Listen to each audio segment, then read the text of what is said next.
Folks, Black Star Network is here. Hold no punches! I'm real revolutionary right now. Support this man, Black Media. He makes sure that our stories are told. Thank you for being the voice of Black America, Roland. Stay black. I love y'all. All momentum we have now, we have to keep this going. The video looks phenomenal. See, this difference between Black Star Network and Black-owned media and something like CNN. You can't be Black-owned media and be scared. It's time to be smart. Bring your eyeballs home. You dig?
Friday, May 31st, 2024. Coming up on Roland Martin Unfiltered, streaming live on the Black Star Network. Convicted felon Donald Trump slams the judge in the judicial process after a New York jury found him guilty on 34 counts. We'll show you some of his incoherent and rambling senile remarks.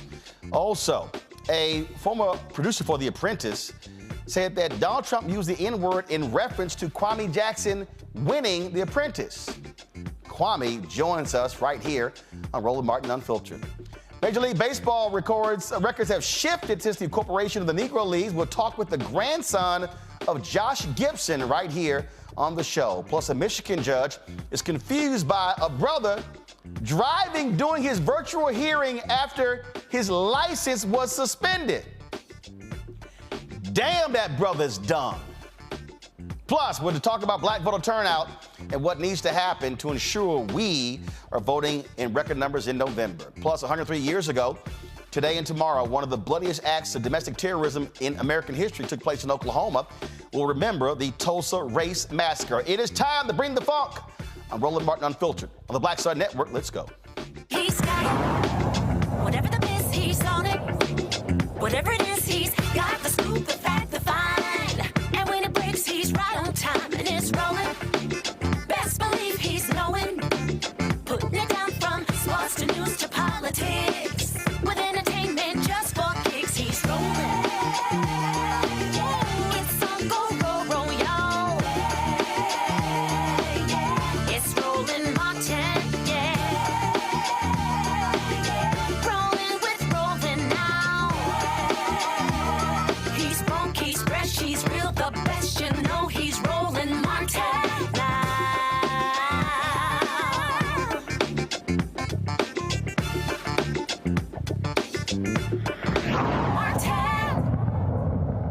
For the last 26 hours, you know, it's been the killing Donald Trump being referred to as a convicted felon. The day after being convicted of 34 felony counts of falsifying business records, he stood before cameras repeating more false claims, lying about his trial, and really saying some of the most incoherent, crazy, dumb, and idiotic things. Well, then again, that's how he normally is. Roll it. If they can do this to me, they can do this to anyone. And these are bad people. These are, in many cases, I believe, sick people. When you look at our country, what's happening where millions and millions of people are flowing in from all parts of the world, not just South America, from Africa, from Asia, from the Middle East, and they're coming in from jails and prisons, and they're coming in from mental institutions and insane asylums. They're coming in from all over the world into our country. And we have a president and a group of fascists that don't want to do anything about it because they could right now, today, he could stop it. But he's not. They're destroying our country. Our country is in very bad shape, and they're very much against me saying these things. They want to raise your taxes by 4 times.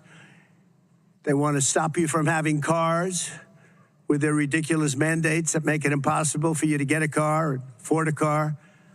It would make it very possible for China to build all of our cars. It's a very serious problem that we have. We just went through one of many experiences where we had a conflicted... All right, I can't listen to all that bullshit any further.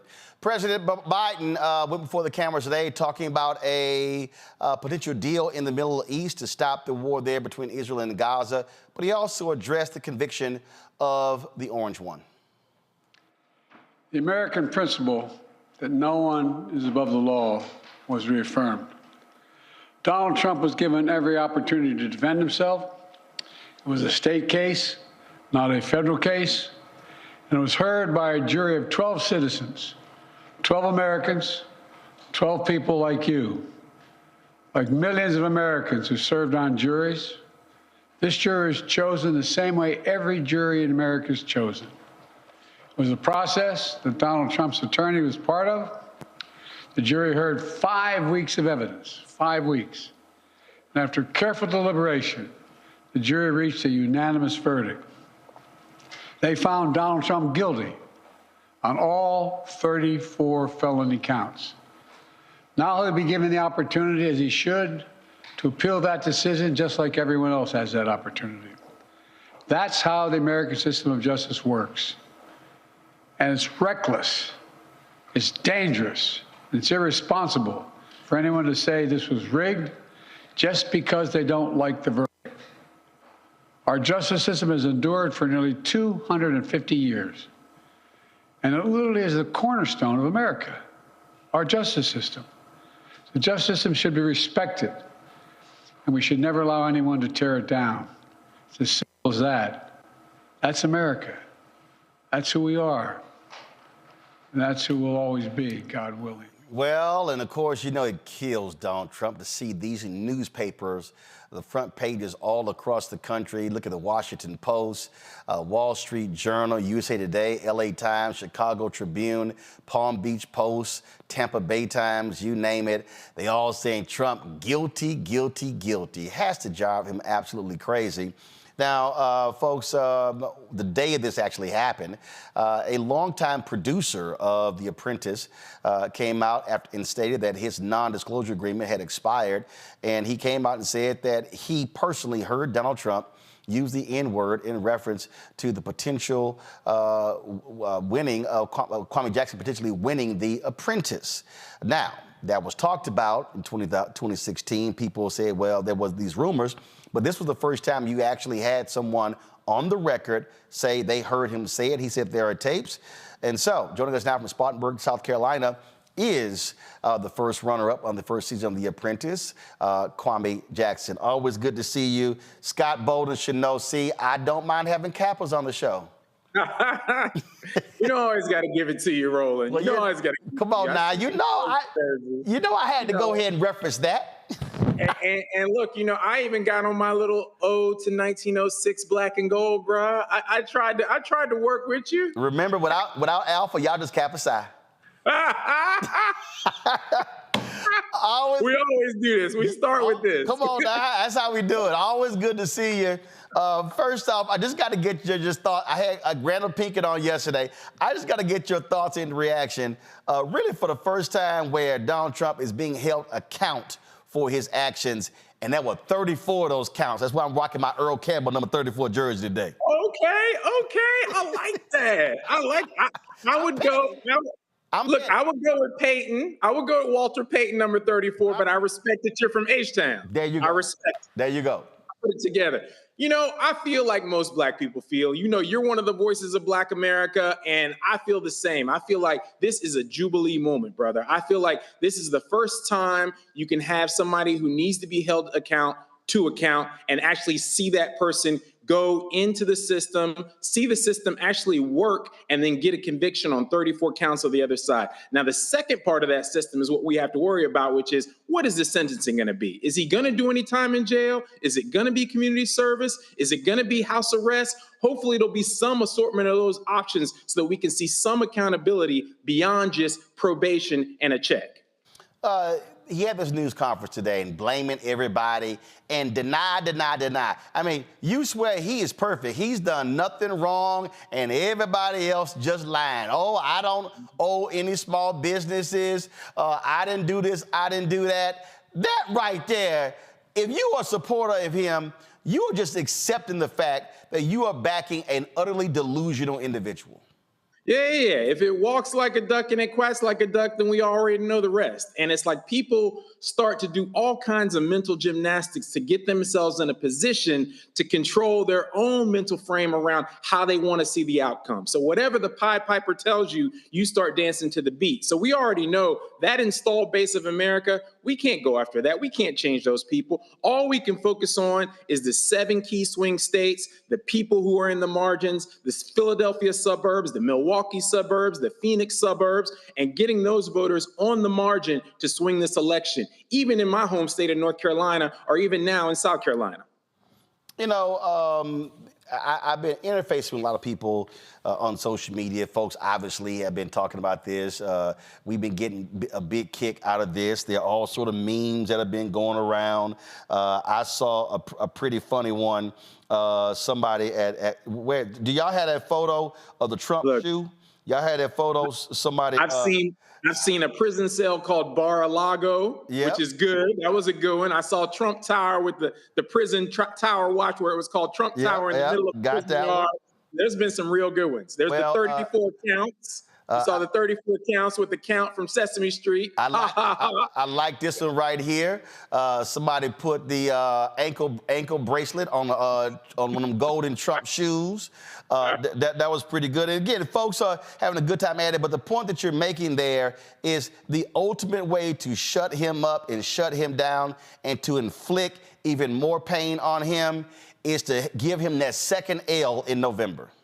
That's it. That's it. And we got to hit them where it hurts. And we got to come out. All the folks who are thinking about not voting, we went through this before in 2020. We went through this in 2016. Please come out and vote. Your vote will make a difference. We already know the downstream ramifications of not voting. Folks who, didn't vote, that's how, we got the Supreme Court justice we currently have and the three, buffoons who've come on and changed the whole context of the court.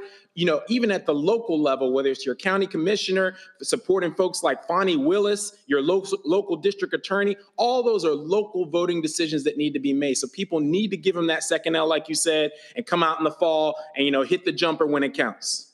So let's talk about this Apprentice producer coming out and coming on the record saying he absolutely heard Donald Trump use the N-word in reference to you potentially winning the show. Your thoughts? Well, number one, he didn't say it to my face. Let's be very clear about that, because that's not going to work out the way he thinks it's going to work out. So I never personally heard it, but Bill Pruitt is a producer who was on the show. He was a friend. He was always a stand-up guy.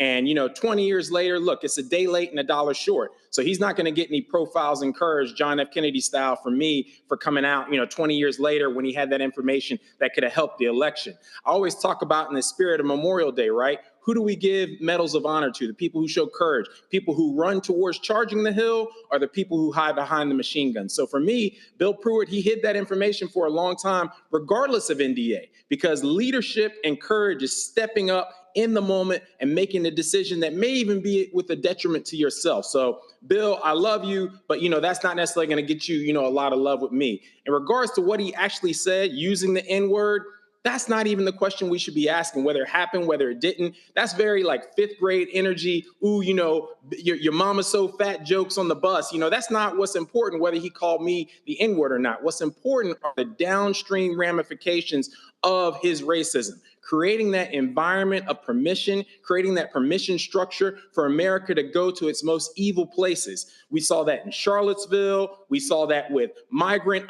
commentary and things he said. We've seen that with the rollbacks of DEI initiatives at my alma mater, UNC, at my other alma mater, Harvard. We saw that with Claudine Gay, the president of Harvard, losing her job. We've seen it in so many other areas where racism has been given that permission structure, and that language really started with Donald Trump. So his use of the N-word is really an avatar for America's acceptance of racism. We are okay with both overt and covert racism, and that's a hard, cold reality of what we need to face, and it presents an opportunity to do the work to pull ourselves out of that hole. Well, it's interesting you have Pruitt who says that this is on tape, but Mark Burnett is like, oh, this is not on tape at all.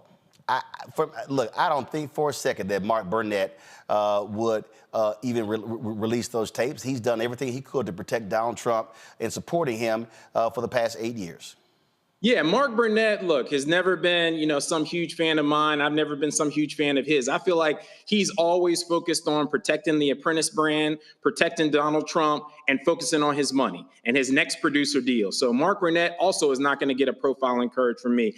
I heard that Mark Burnett sold his production rights for The Apprentice to one of the big Hollywood houses, and supposedly they had the tape. But, a lot of my friends are saying, oh, maybe I should initiate some sort of lawsuit to create the reason to have these tapes come forward. So we'll see. I don't know. But, my thing is, it's not about the N-word. It's not even about me. I'm a big boy. It's not like the first time I've never heard that word or et cetera. But we know he didn't say it to my face. What it's about is the fact that we've created that permission structure in America to go ahead and do whatever you want to do in regards to race, whatever you want to do in regards to policy, whatever you want to do in regards to funding. And that's the detriment that's happened here in America that we really need to fight. So just want to be clear, you are considering or will consider a suit that potentially could force these tapes to be released? I could be open to it. If that's something that, could create a subpoena to actually have those tapes released, I could be open to it. Look, I'm not going to do all the legal work. That's for the legal minds out there and the context that I have to structure behind. But look, I'm not opposed to doing my part to move the needle with swing voters to get those decisions made that might get information out there that will create, the proper amount of swing state votes to go against Donald Trump. So, I will do my part in regards to that, but that's not on me.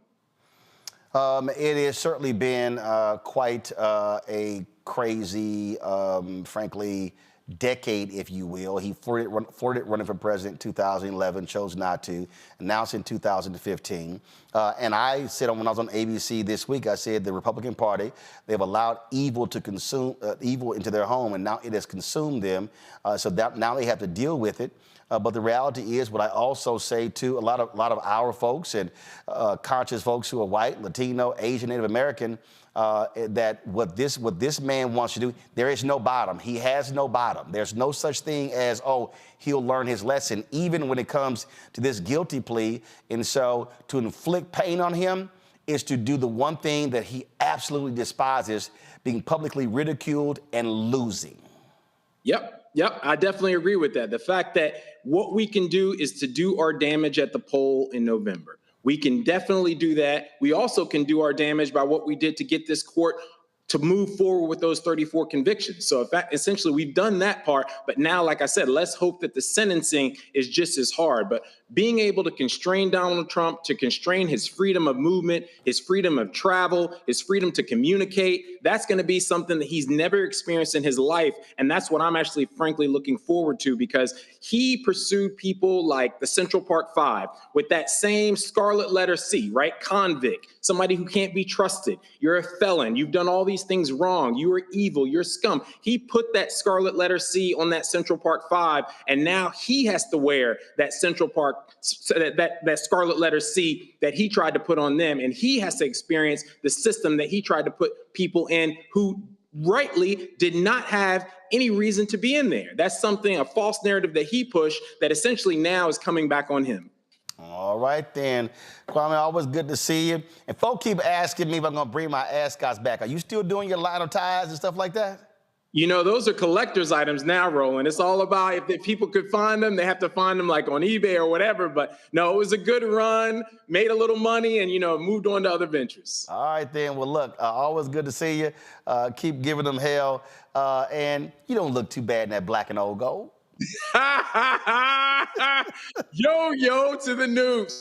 Yeah, You can keep that little okay sign. All right. Kwame, I appreciate it, my brother. Thanks a lot. Thank you so much. Vote, America, vote. Yes, indeed, vote. All right, folks, got to go to a break. We'll be right back. Roland Martin Unfiltered right here on the Black Star Network.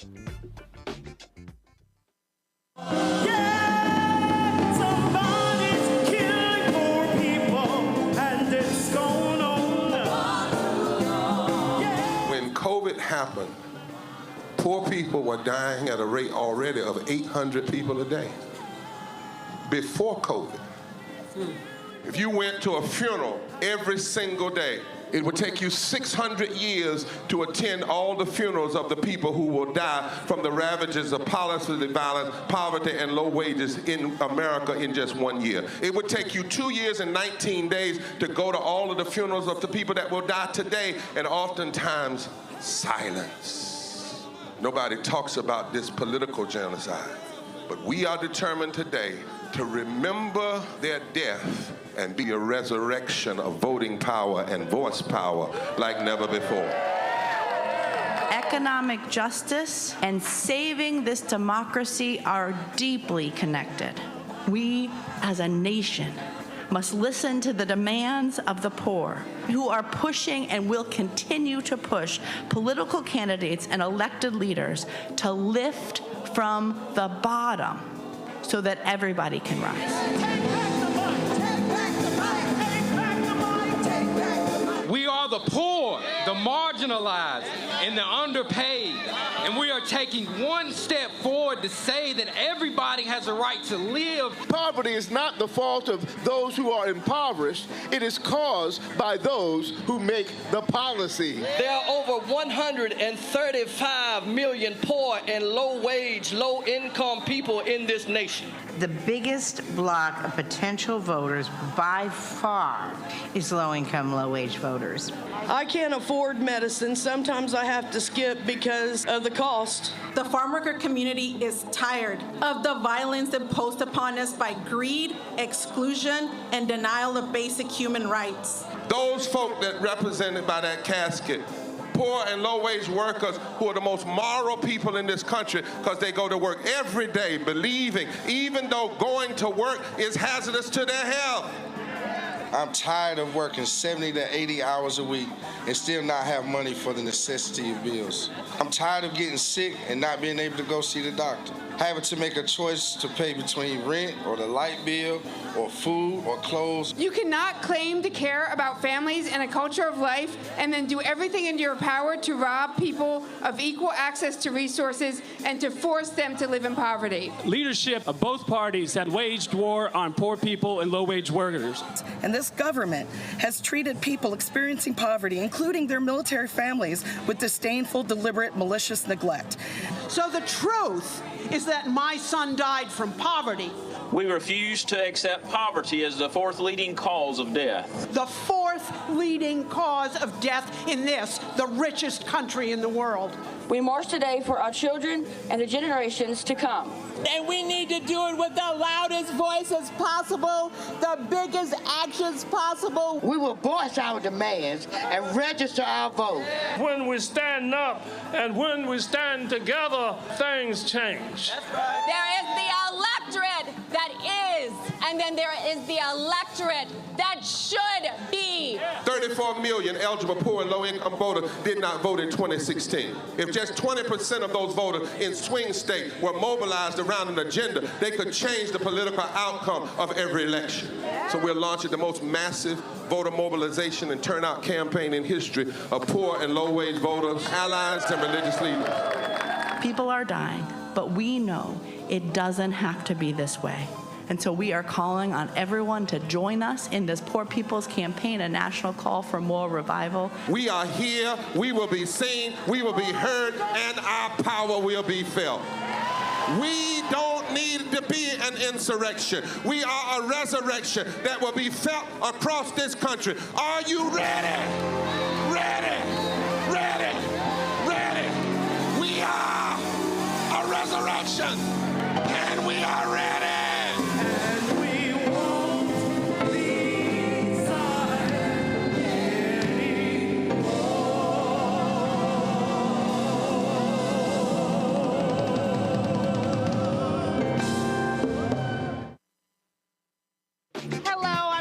Mitchell, a news anchor at Fox 5 DC. Hey, what's up? It's Sammy Roman, and you are watching Roland Martin Unfiltered.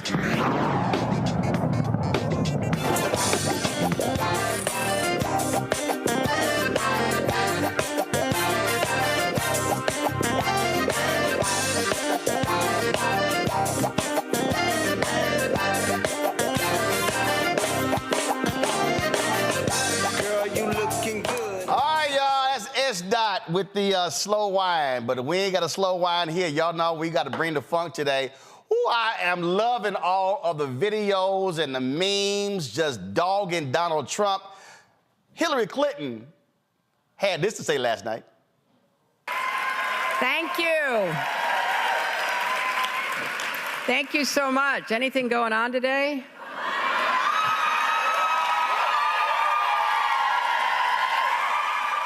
I bet she's saying hashtag, I tried to tell you. All right, y'all, this Law and Order send-up really made me smile.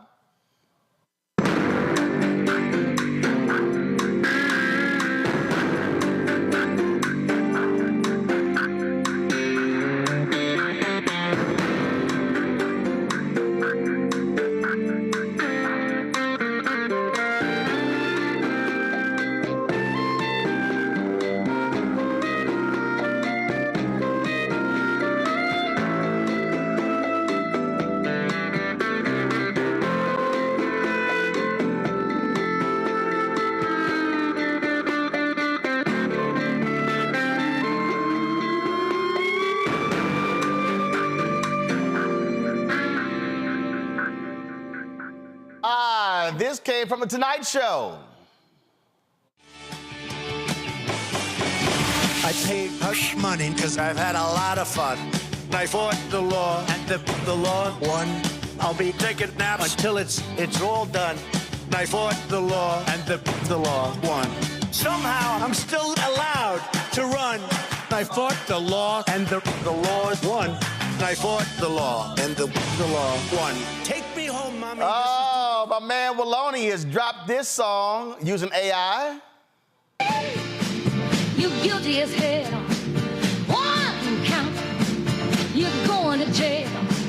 2 counts, that's a large amount. 34 counts, you fucked around and found out 'cause you guilty. Guilty. You so guilty. Damn, damn, damn, damn, damn. You tried it, man. Thought you could beat the system with your tiny hands. And the folks at 11 Films, they were up all night dropping this video. We've got a verdict. Ari Melber. We are looking at count 1, guilty. Count 2, guilty. Count 3, guilty. Count 4, guilty. Count 5, guilty. Count 6, guilty. Count 7, guilty. Count 8, guilty. Count 9, guilty. Count 10, guilty. Count 11, guilty. Count 12, guilty. Count 13, guilty. Count 14, guilty. Count 16, guilty. Count 17, guilty. Count 18, guilty. Count 19, guilty. Count 20, guilty. Count 21, guilty. Count 22, guilty. Count 23, guilty. Count 24, guilty. Count 25, guilty. Count 26, guilty. Count 27, guilty. Count 28, guilty. Count 29, guilty. Count 30, guilty. Count 31, guilty. Count 32, guilty. Count 33 and 34, guilty. That is Donald J. Trump, defendant, found guilty on all 34 felony counts.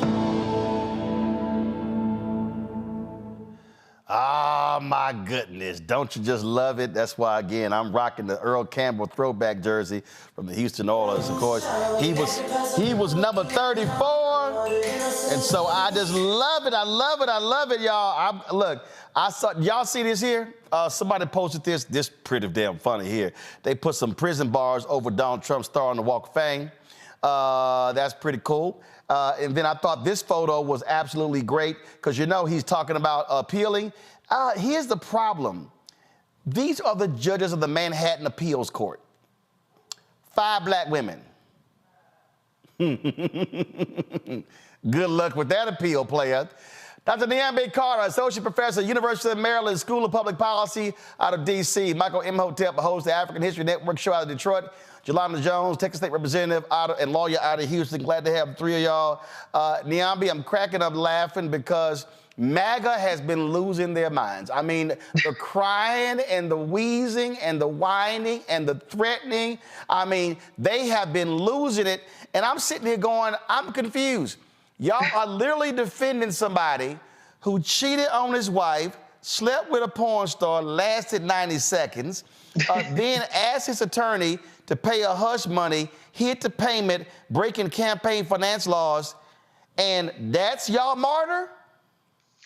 Well, I mean, we know this has never been about values or someone being conservative or a traditional family man. This is about white male power. And what they're really crying about is the fact that a white man like Donald Trump, who they think of as infallible and all-powerful, faced any kind of repercussion or consequence. Because you know what he could have just did? Cheat on his wife. Not paid the hush money, because clearly this cult of people do not care what this man does.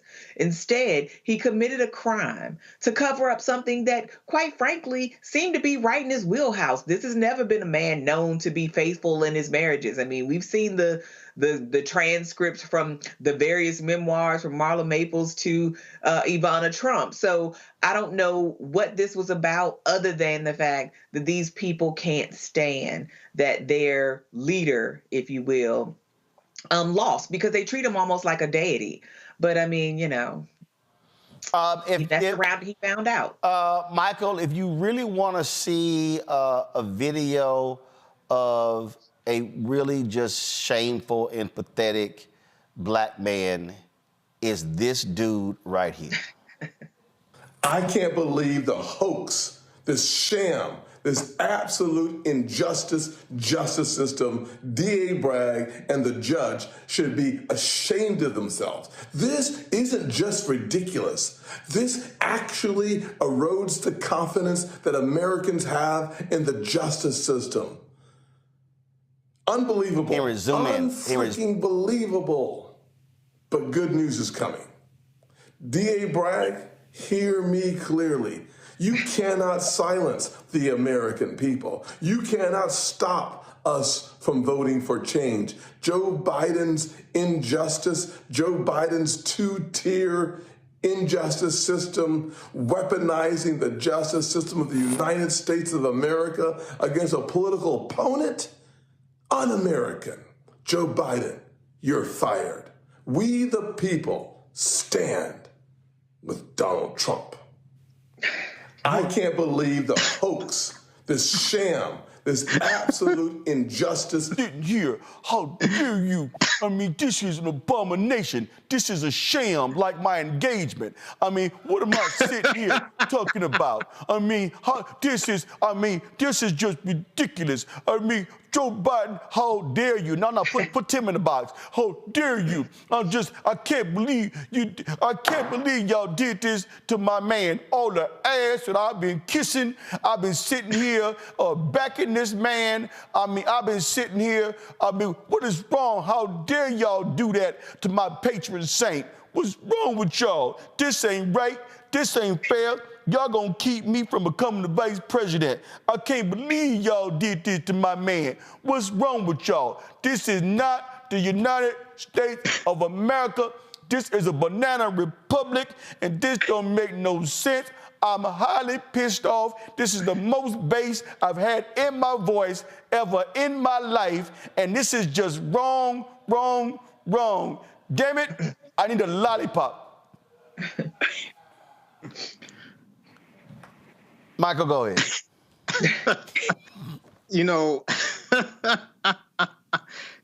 is what a certified Negro who is still under warranty looks like. Senator Tim Scott is a total disgrace. Okay. And I know he likes to talk about he went from picking cotton to Congress in one generation and things like this. But his ancestors to pick cotton in South Carolina, if they came back to see what he's doing now, they probably slapped the black off of him. Okay. So this is a just ruling. Number one, it was a jury of Donald Trump's peers. He went out today rambling, and numerous news outlets have fact checks on the lies he was telling, like the Washington Post from Trump Tower lobby, a gusher of falsehoods about the trial.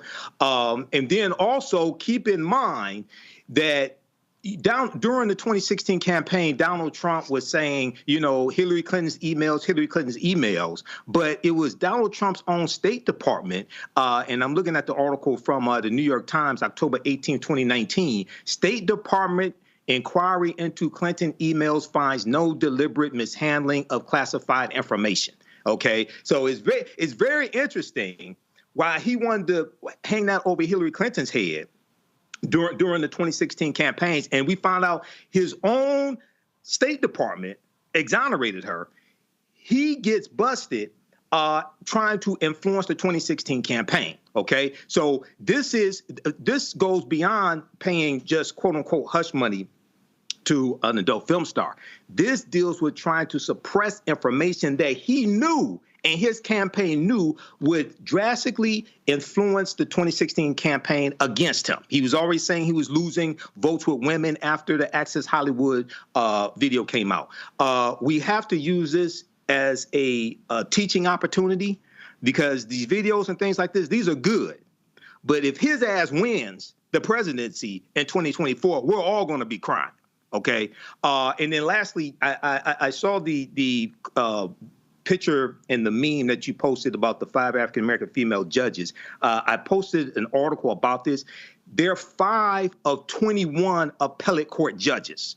And they're chosen, if you read the article, misleading photos suggest Trump would face an all-black, all-female panel of judges on appeal. It's from the Dispatch. These are 5 appellate court judges, but it's a total of 21 appellate court judges. And it's usually a panel of 4 or 5 that are chosen randomly. Michael, there's a phrase in radio called go with the bit. You go with that comes from the time during the morning. No. I work for 2 radio stations. Go with the bit. Right now, Michael, you're fucking up the bit. Okay, we don't need you explaining. You can go with the bit, but you also Michael, go with the bit. Don't mess the bit up. You got I read an article in the Dispatch, and there are actually 21. Michael, go with the bit. Don't fuck up the bit. Okay, I got it. Okay, no, Michael, go with the bit. Okay, I know there are 21 judges. No shit, I Googled it, but go with the bit.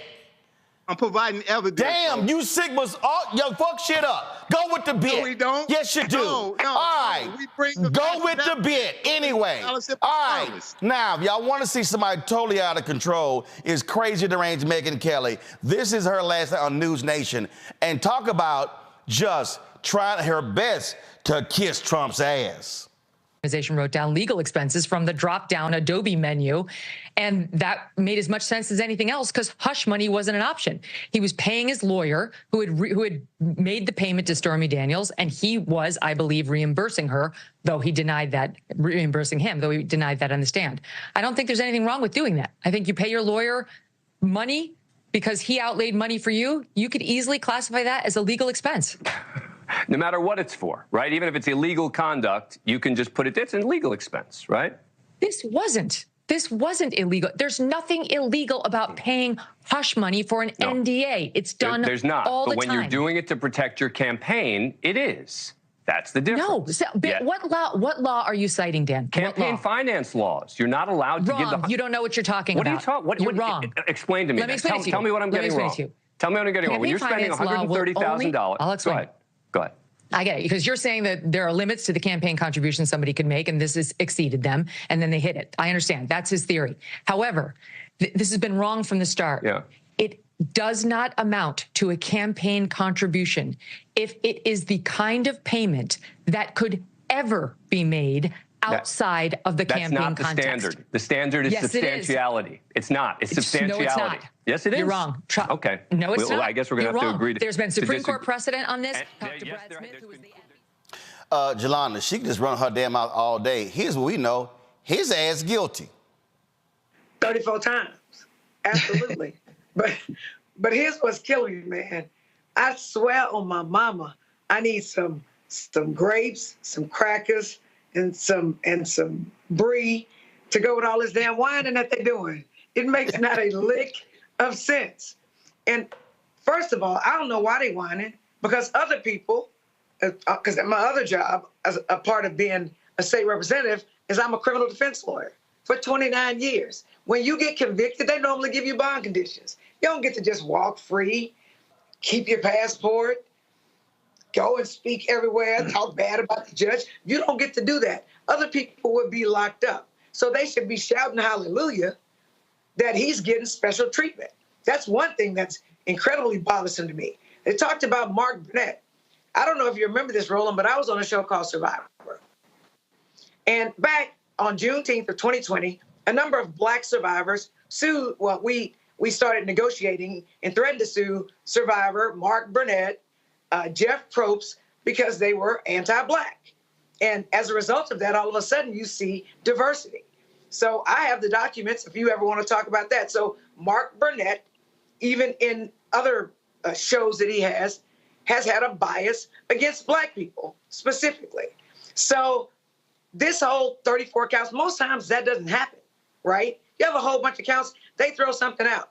The evidence against Donald Trump was so pervasive and so overwhelming that even people on the jury who supported his dumb ass voted to convict him. So I'm sick of the whining. I'm gonna need for them to stop doing all that. And as the gentleman said, the first person that you talked to, what we need to do is we need to vote. And the reason that we vote is because 2 Supreme Court justices are going to be on the ballot. They just are. Alito and Thomas, and if Donald Trump wins, he's going to put some young-ass people on the Supreme Court, and they're going to be there past the lifetimes probably of our children. And if you think that we can't go back to how it was pre-Jim Crow, where they're lynching, then we need to worry, because the people that are going to get the most stepped on are us. It's always black people. When he was talking last night, he was talking about letting people come in from Africa. Newsflash. And notice he said all these countries that the Republicans hate, and Muslims, he said, but he didn't say Europe. So it's fine for us to let people come in from Europe. I wonder why that is, because they white? Maybe, but you don't want Hispanics, you don't want black people, you don't want Muslim people. He is going to exact revenge on us. So we know what happens when we stay home. It happened in 2016. Yep. And things got really bad. So we came out and we voted in 2020. Thank God. We better vote in 2024, because our children's lives and our grandchildren's lives are going to depend on it. And that's a fact. Now, when you talk about the whining, this to me was absolutely wonderful yesterday. Listen to this.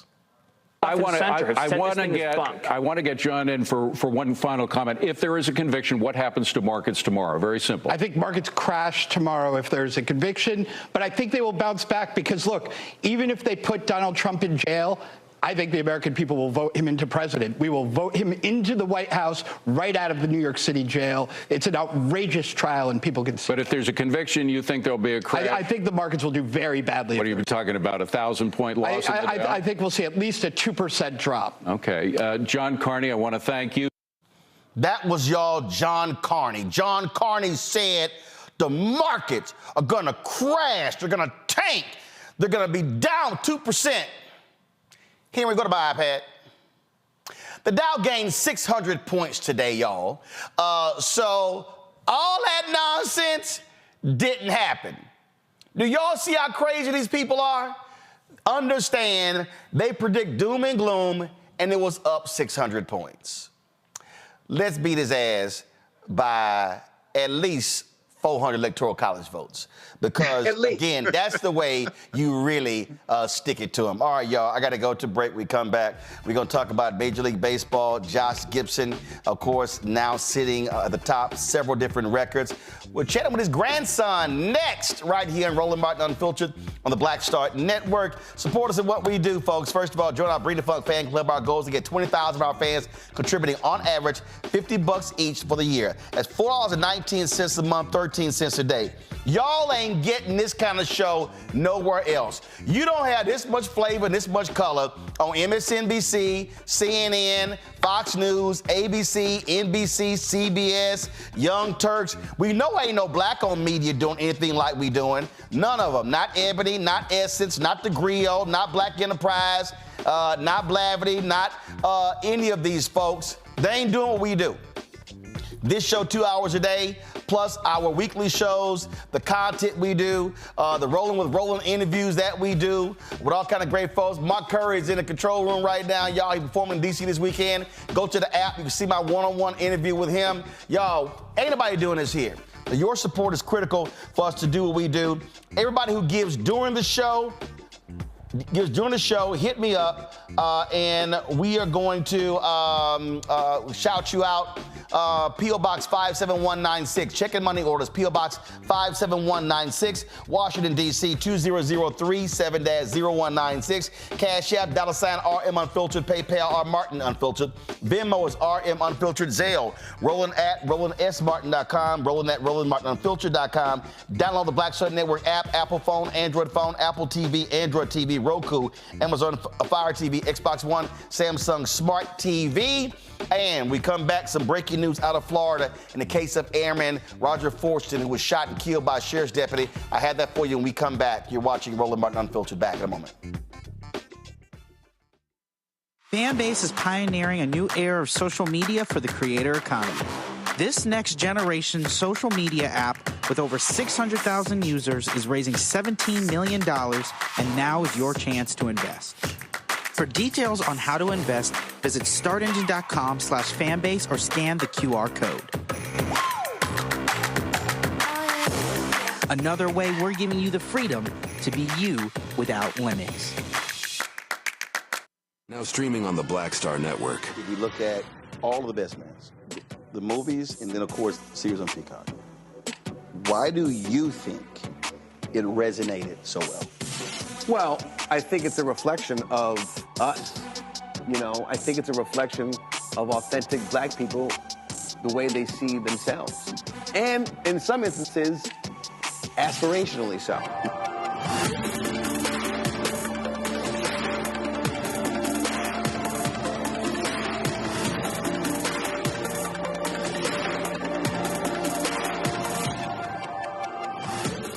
This is Reggie Rock Byford. You're watching Roland Martin, unfiltered, uncut, unplugged, and undamn believable. You hear me?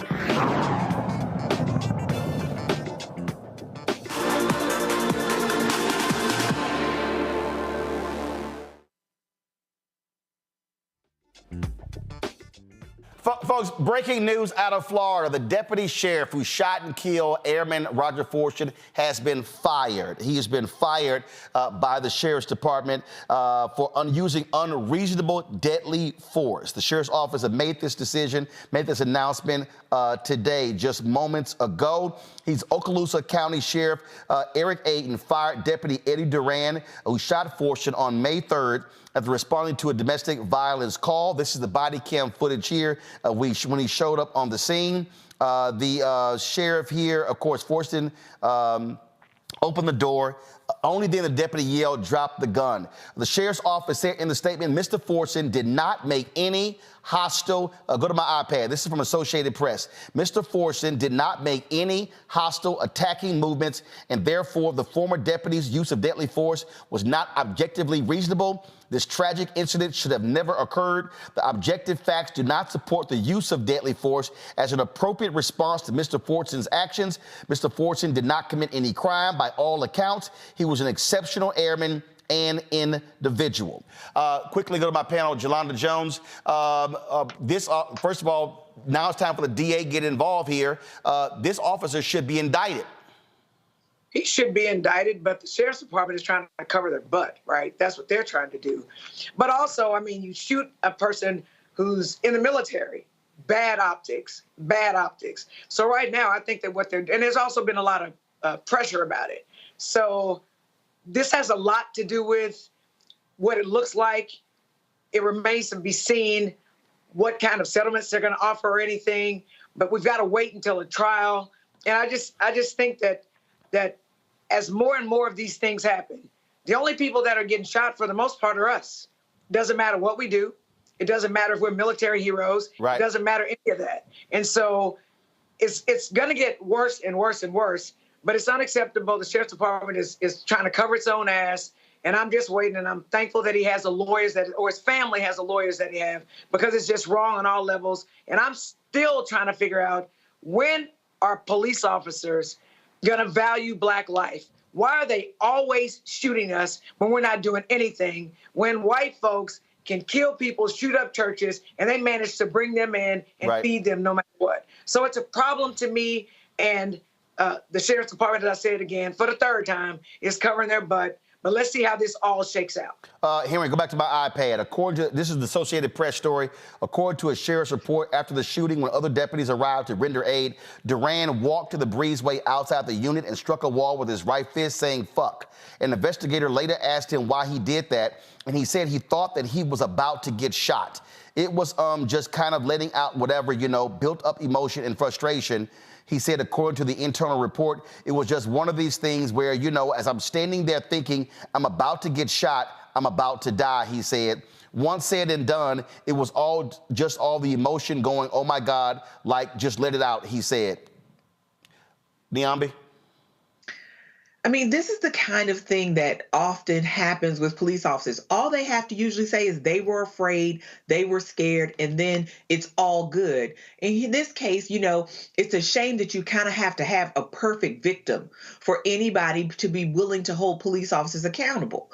I mean, this young man is in the military, done nothing wrong, and we have to consistently say what these people's resumes were to give them any kind of humanity, because if not, we'll believe that the police had a right to take their life for no other reason than being scared. Being scared doesn't allow any of us to shoot anyone, to kill anyone. And yet the police do this with impunity all of the time. And if you are that emotional and you are that unable to handle yourself in a position like that, then you don't need to be a police officer. You certainly don't need to have your hand on the gun and basically unlimited opportunities to harm anyone you please because you're scared. Michael, check this out.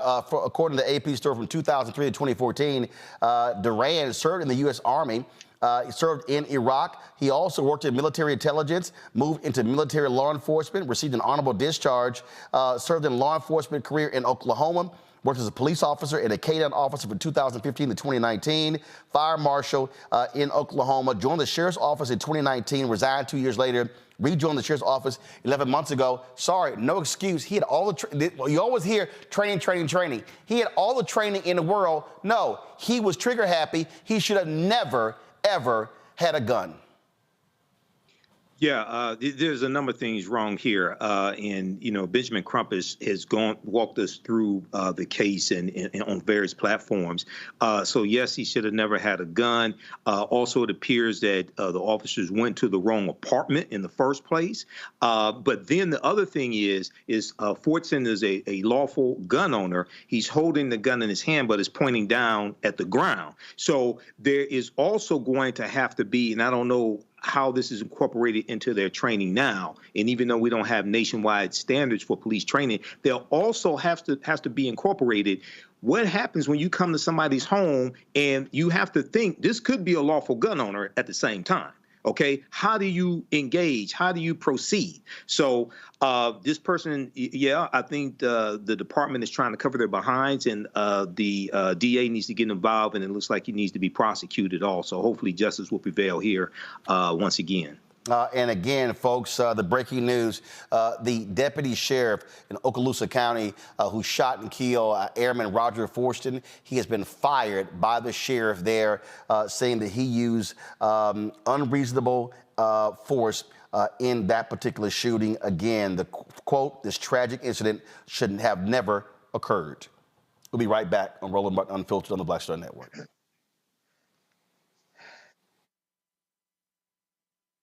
First, President Barack Obama's road to the White House. We got about 500 copies of the book available.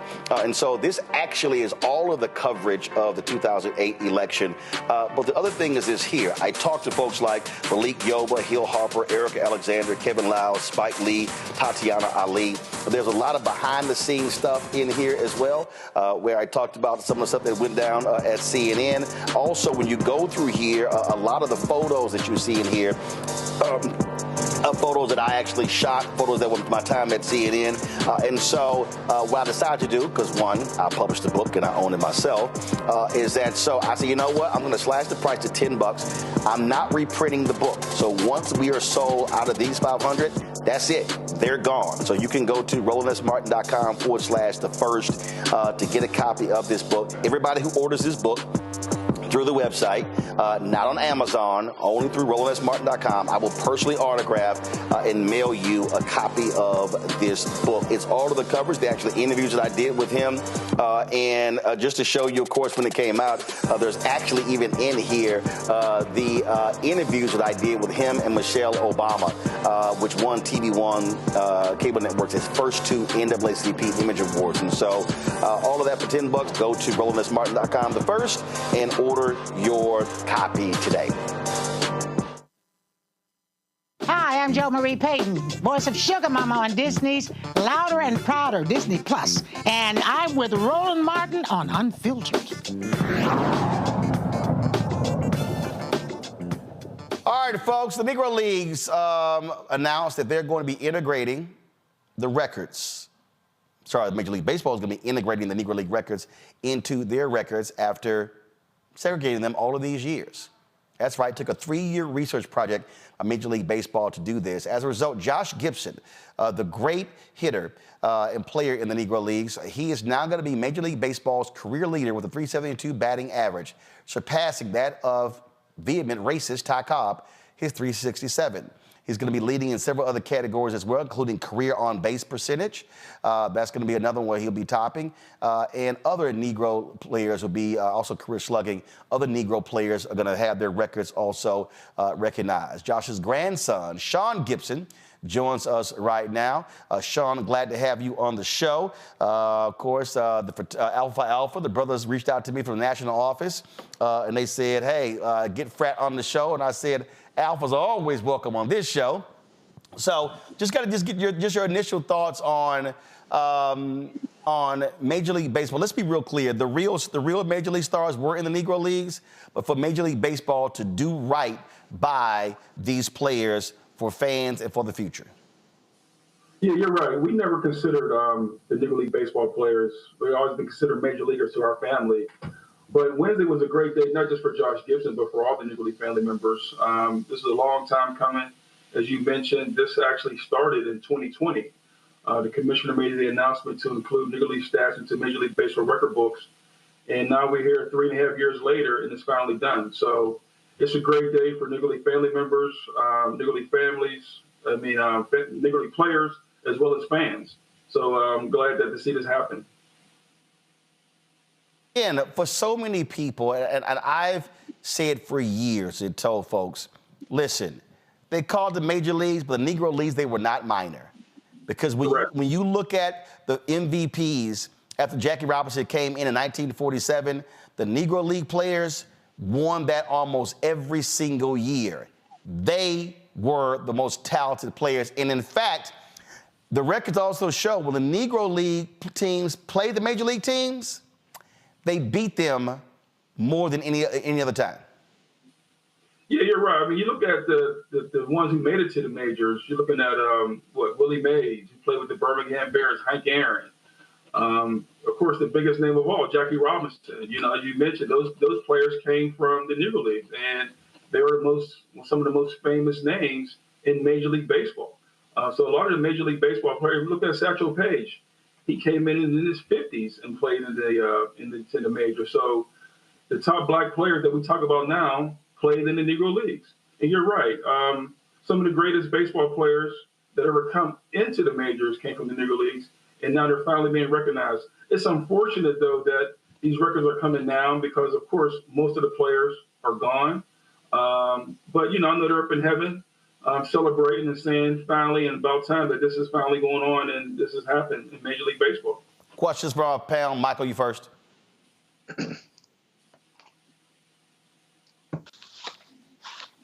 Okay. Hey, thanks for coming on and sharing this information with us. Can you talk about the gentleman's agreement going back to 1887 that actually banned African-American players from Major League Baseball because you did have African-American players before 1887. Can you talk about that some, please? Yeah, for sure. Yeah, you're right. With this ban, you know, we all know who's the famous first baseball player, Moses Fleetwood Walker, right? And we all know he was the most famous in the early 1800s. But again, with segregation going on, it just has that time that happened that they wouldn't allow nobody else, you know. And I'm pretty sure Moses was probably, one of the dominant players back then. And they knew that African-American players can play this game either with the white players or even better.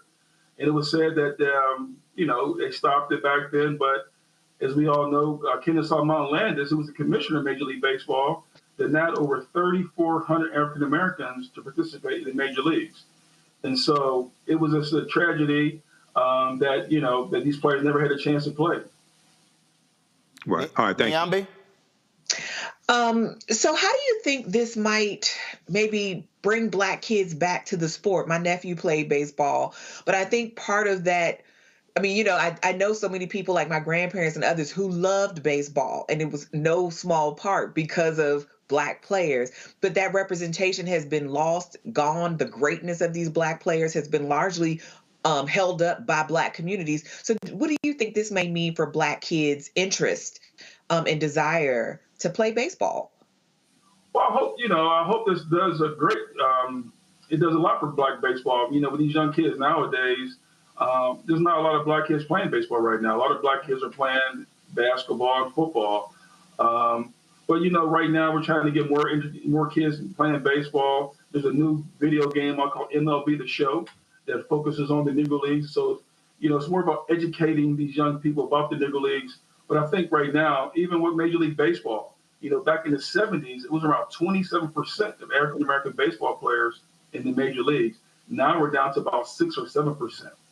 And so, RBI programs and, like you said, your local communities having teams within inner city, hopefully this will bring back the game. But also, I think now when you Google who is one of the top players in Major League Baseball, you're going to see people of color who look like them. They've taken the place of the Ty Cobbs and the Babe Ruths. So hopefully now our young people can understand that, learn the history of the game and also play the game can also be a great part of the game with these young people for today. Yolanda? So I think it's about damn time that Major League Baseball recognizes Black players. But here's the truth. Whenever we go into white spaces, we dominate.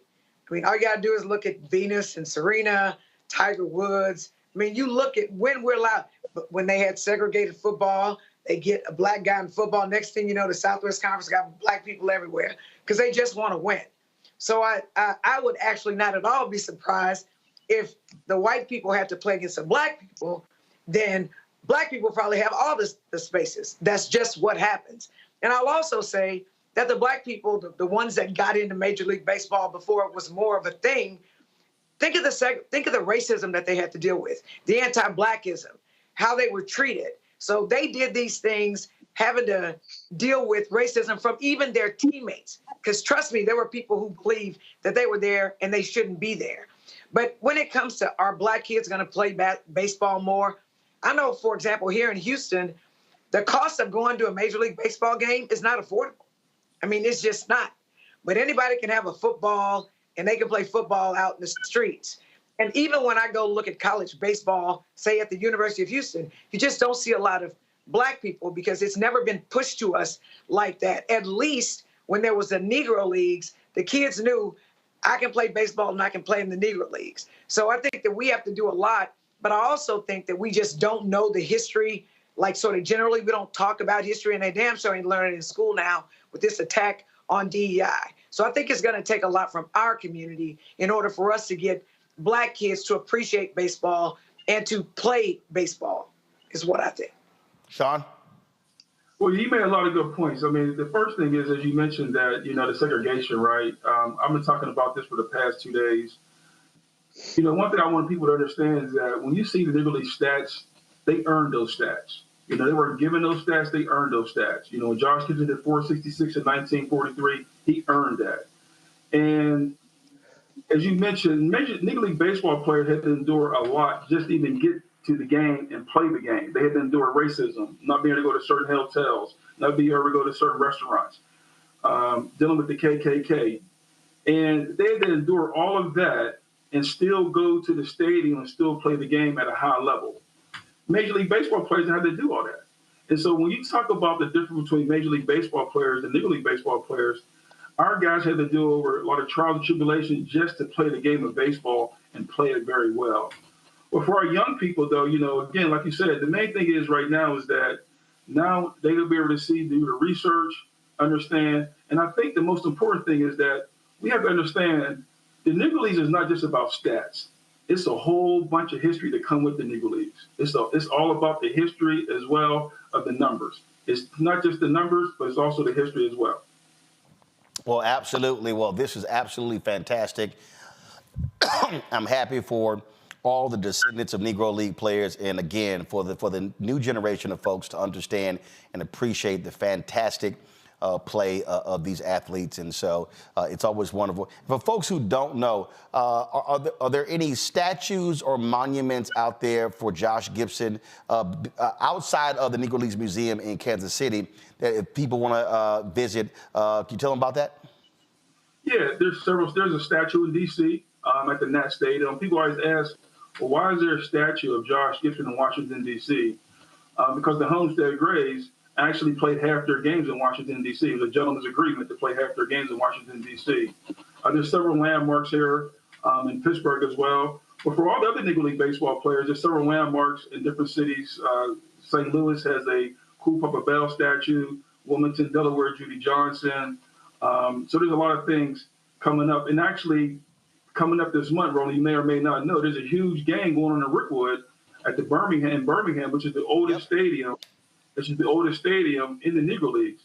And so I co-founded an organization called the Negro Leagues Family Alliance, which is a group of family members who are working together as one voice. We will be in attendance there. Hopefully Willie Mays will be there.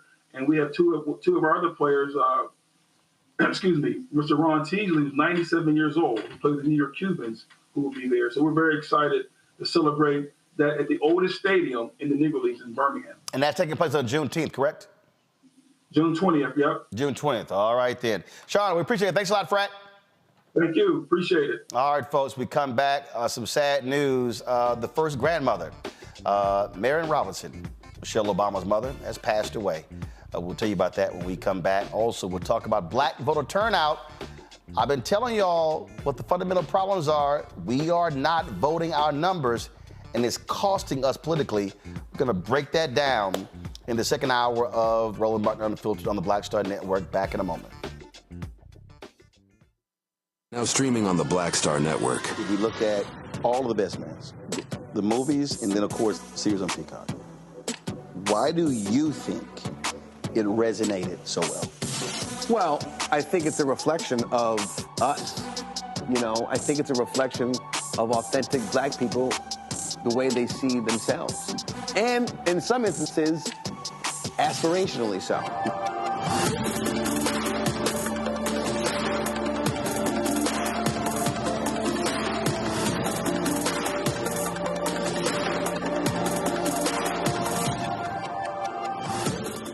On a next A Balanced Life with Dr. Jackie, we're talking all things mental health and how helping others can help you. We all have moments where we have struggles, and on this week's show, our guests demonstrate how helping others can also help you. Why you should never stop giving and serving others on a next A Balanced Life here on Black Star Network. What's up, everybody? It's your girl, Latasha from the A. And you're watching Roland Martin Unfiltered.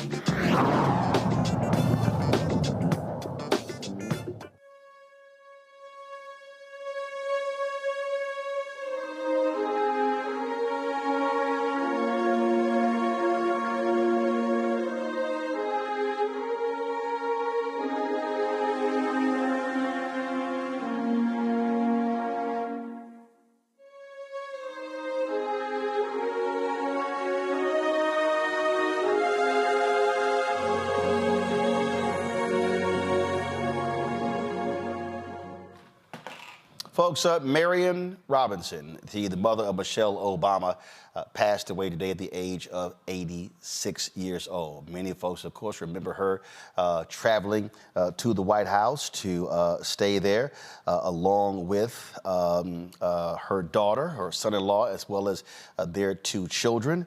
Of course, people always loved how she kept the girls in check. She was, it was, as Michelle Obama said, there was a nudge to get her to move from Chicago. She did not want to leave her house in Chicago to come to the White House, but they needed her to care for those young girls when they were there.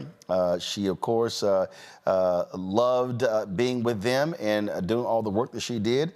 Of course, she had three children: Michelle Obama, Craig Robinson, Craig and Kelly Robinson. And the children, two children, I'm sorry. This is a statement that the Obamas released on Medium that went out today. Marion Lois Shields Robinson, our mother-in-law, and grandmother had a way of summing up the truths about life in a word or two, maybe a quick phrase that made everyone around her stop and think. Her wisdom came off as almost innate, as something she was born with, but in reality, it was hard-earned, fashioned by her deep understanding that the world's roughest edges could always be sanded down with a little grace. And so this is the full statement. She was one of 7 children on the south side of Chicago. The statement says, it talks about, again, raising the 2 children, being involved with the PTA, and of course, being very much involved with her children's life and her longtime husband as well. And you see here where they said with a healthy nudge, she agreed to move to the White House with Michelle and Barack. We needed her. The girls needed her, and she ended up being our rock through it all. She relished her role as a grandmother to Malia and Sasha, just as she doted on Avery, Leslie, Austin, and Aaron. And so it says the trappings and glamour of the White House were never a great fit for Marion Robertson. Just show me how to work the washing machine, and I'm good, she'd say. Rather than hobnobbing with Oscar winners or Nobel laureates, she preferred spending her time upstairs with a TV tray in the room outside her bedroom with big windows that look out at the Washington Monument. The only guest she made a point of asking to meet was the Pope. Over those 8 years, she made great friends with the ushers and butlers, the folks who make the White House a home. She'd often sneak outside the gates to buy greeting cards at CVS, and sometimes another customer might recognize her. You look like Michelle's mother, they'd say.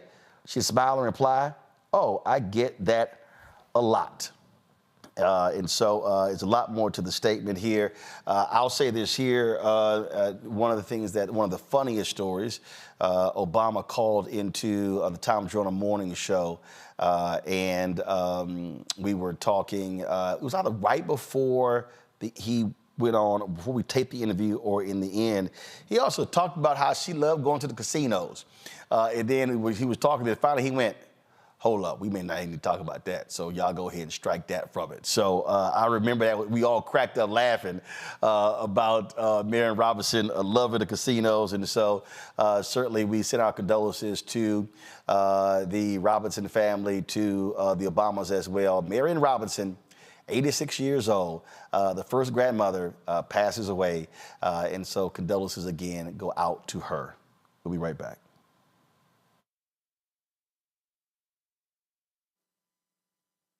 When you talk about blackness and what happens in black culture, we're about covering these things that matter to us, speaking to our issues and concerns. This is a genuine people-powered movement. There's a lot of stuff that we're not getting. You get it, and you spread the word. We wish to plead our own cause.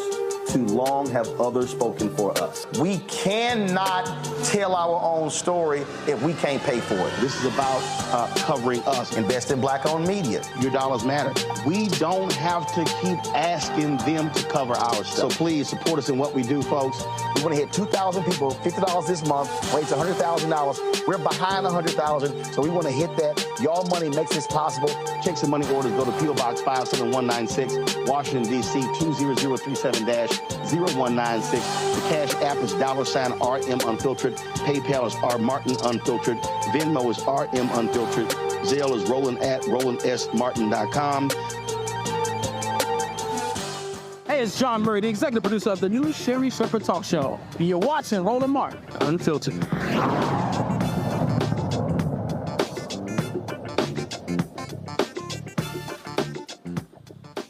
Y'all heard us talk about all day the importance of voting. We focus on that a lot. You've heard me say repeatedly, voting is not the be-all to end-all. But what is important for our folks to understand is that, unfortunately, what we are not doing is using all of our power. Over the last several election cycles, black voter turnout has been down. Look, now we totally understand that because the historic election, the nation's first black president, caused record numbers in 2008 and 2012. Now we're seeing those numbers drop back towards pre-Obama levels. But here's the problem with that.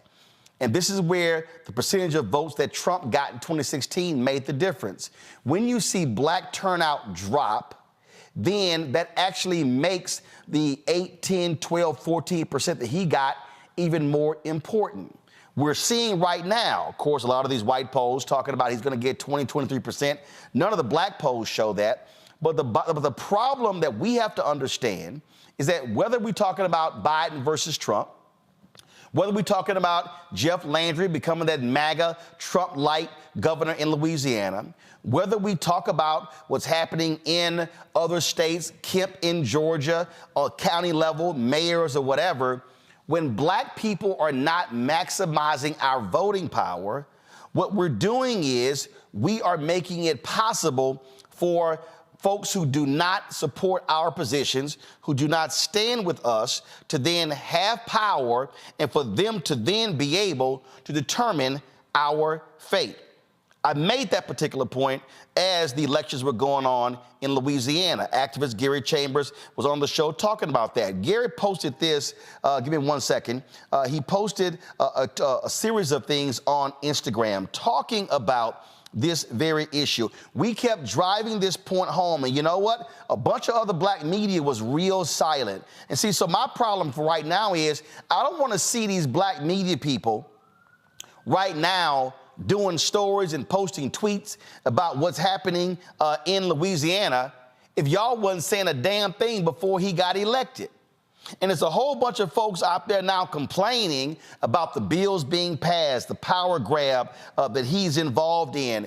And guess what? They were real silent when it came to trying to get people actually registered to vote.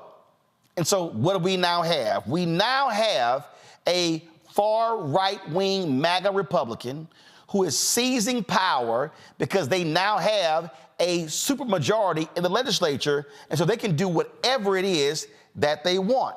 And so when we talk about these things, what could happen if Trump wins in November? If you think what's happening in Louisiana and Mississippi and Alabama and Florida and Georgia and Arkansas and Tennessee is bad, oh, boo, you ain't seen nothing until they take the White House and the United States Senate in November.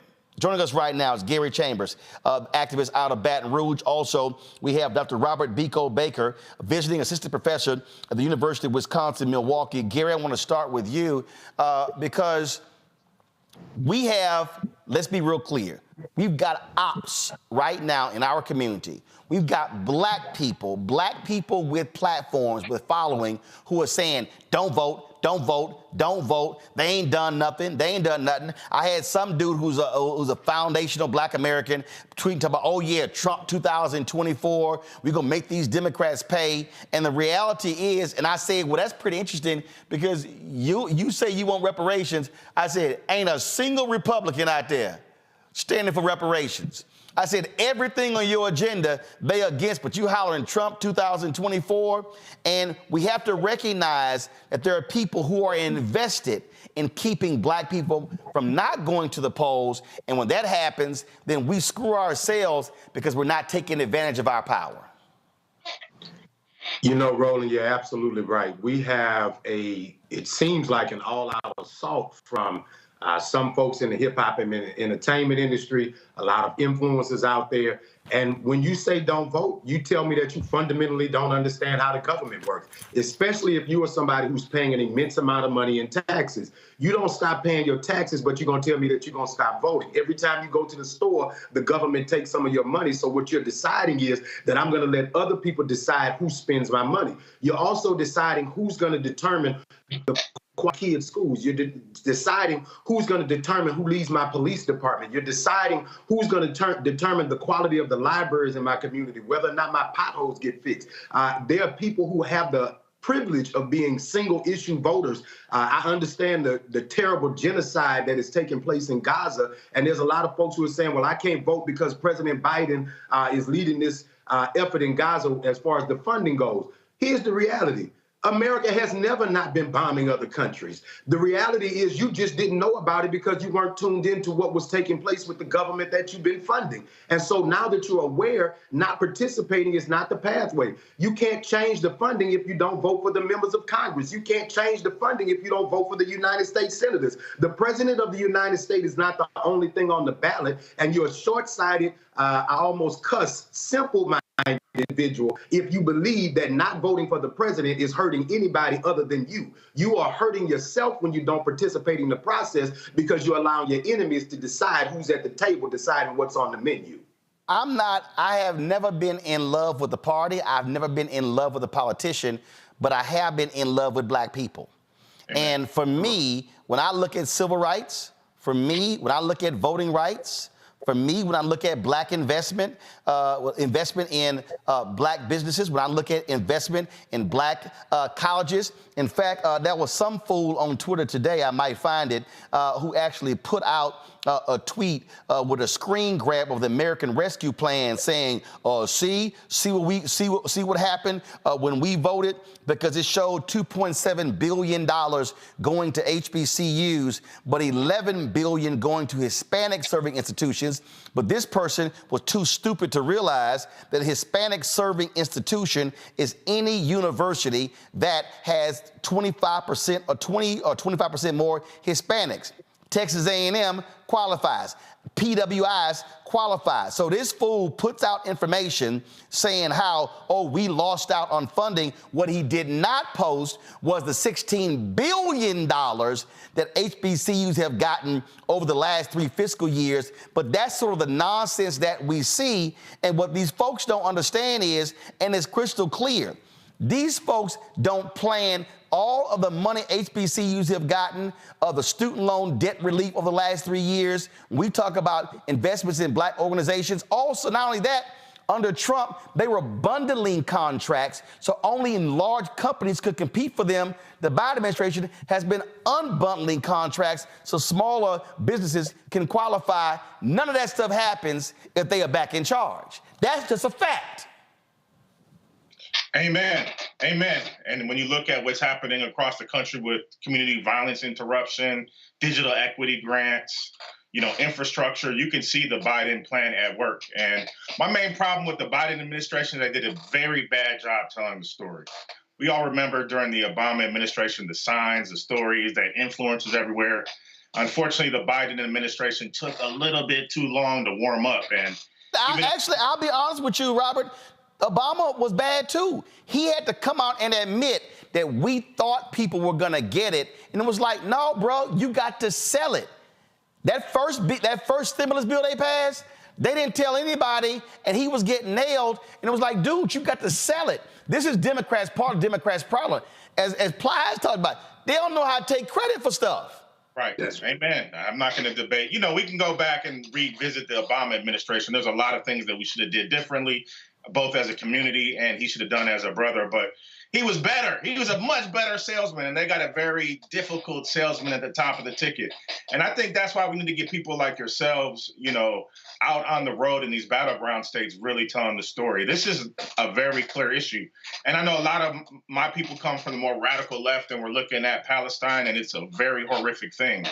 But I think even that is clear when you see Nikki Haley in Palestine, riding on bombs and celebrating babies being killed. I think we have a really big difference, and we have to be honest about where we're at. If not, we could be in a lot of trouble. The thing here, I'm going back to not in love with a party or an individual. And what you have with these ops, Gary, they're out here going, you butter biscuits, you dancing, you tap dancing, and all this sort of stuff. And I'm sitting here going, no, I know what the hell I'm talking about. Because federal, state, county, city, school board, right now in Houston, the largest school district in Texas, majority minority, folk are pissed off that Mike Miles is controlling the process because the Republicans in Austin took over the legislature. Well, guess what happens? When we don't vote in statewide elections, they have that power. In Louisiana, the reason they are running roughshod, they just voted to give the governor power over every state task force and committee, some 148 different boards, because they now have a supermajority. If they don't have a supermajority, they gotta work with Democrats. Supermajority, they can do what the hell they want to do, and they are moving fast to completely dismantle and seize power for the next 100 years in Louisiana.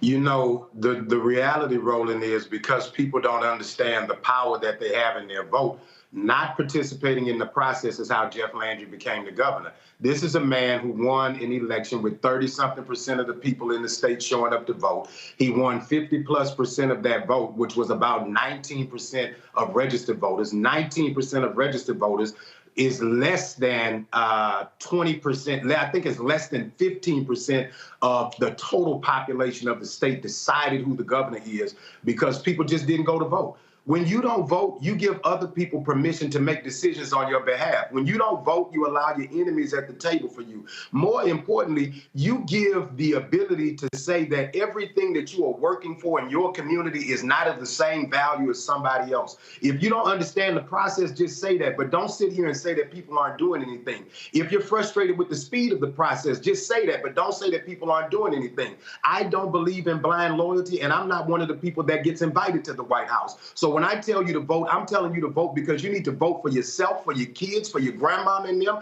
because at the end of the day, these people are taking your health care. They're putting your kids' records online. They're now stripping away. They're giving a law right now in Louisiana that you got to be 25 feet away from the police officer if you're filming them when they're brutalizing you. So the question is, does the cop have the tape measure or do I to determine how far we are from the police officer? The governor is going to pick the chairman of the board of every state college and institution in the state. He's going to pick the chair of the board for every board that's in the state. Why does one man need to have the ability to appoint the chair of the board if you appoint the members of all of these boards in the first place? Because I want to control what's on the agenda of every meeting in every corridor of the state of Louisiana. And if you got anything on there about diversity and inclusion, if you got anything in there about equity, I don't want you there. And that's because you just decided you couldn't go around the corner 5 minutes from your house and click some buttons in a machine to make sure that somebody was there to defend you and your family.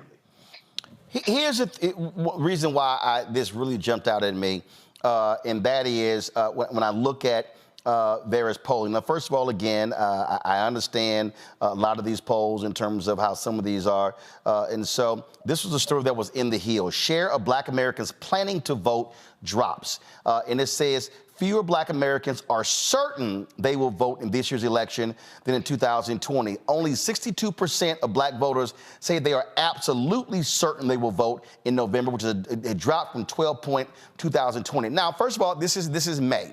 It doesn't mean the number's not going to go up. The issue that I have is, and again, I totally understand people's concerns. I absolutely understand genocide, Israel and Gaza. I totally understand people who say they wanted the George Floyd Justice Act. They wanted voting rights legislation. I understand all of those things. But here's what I also know. Republicans, if they control the House, the Senate, and the White House, every single one of those 5 million Americans who got student loan debt relief, they're going to roll that back.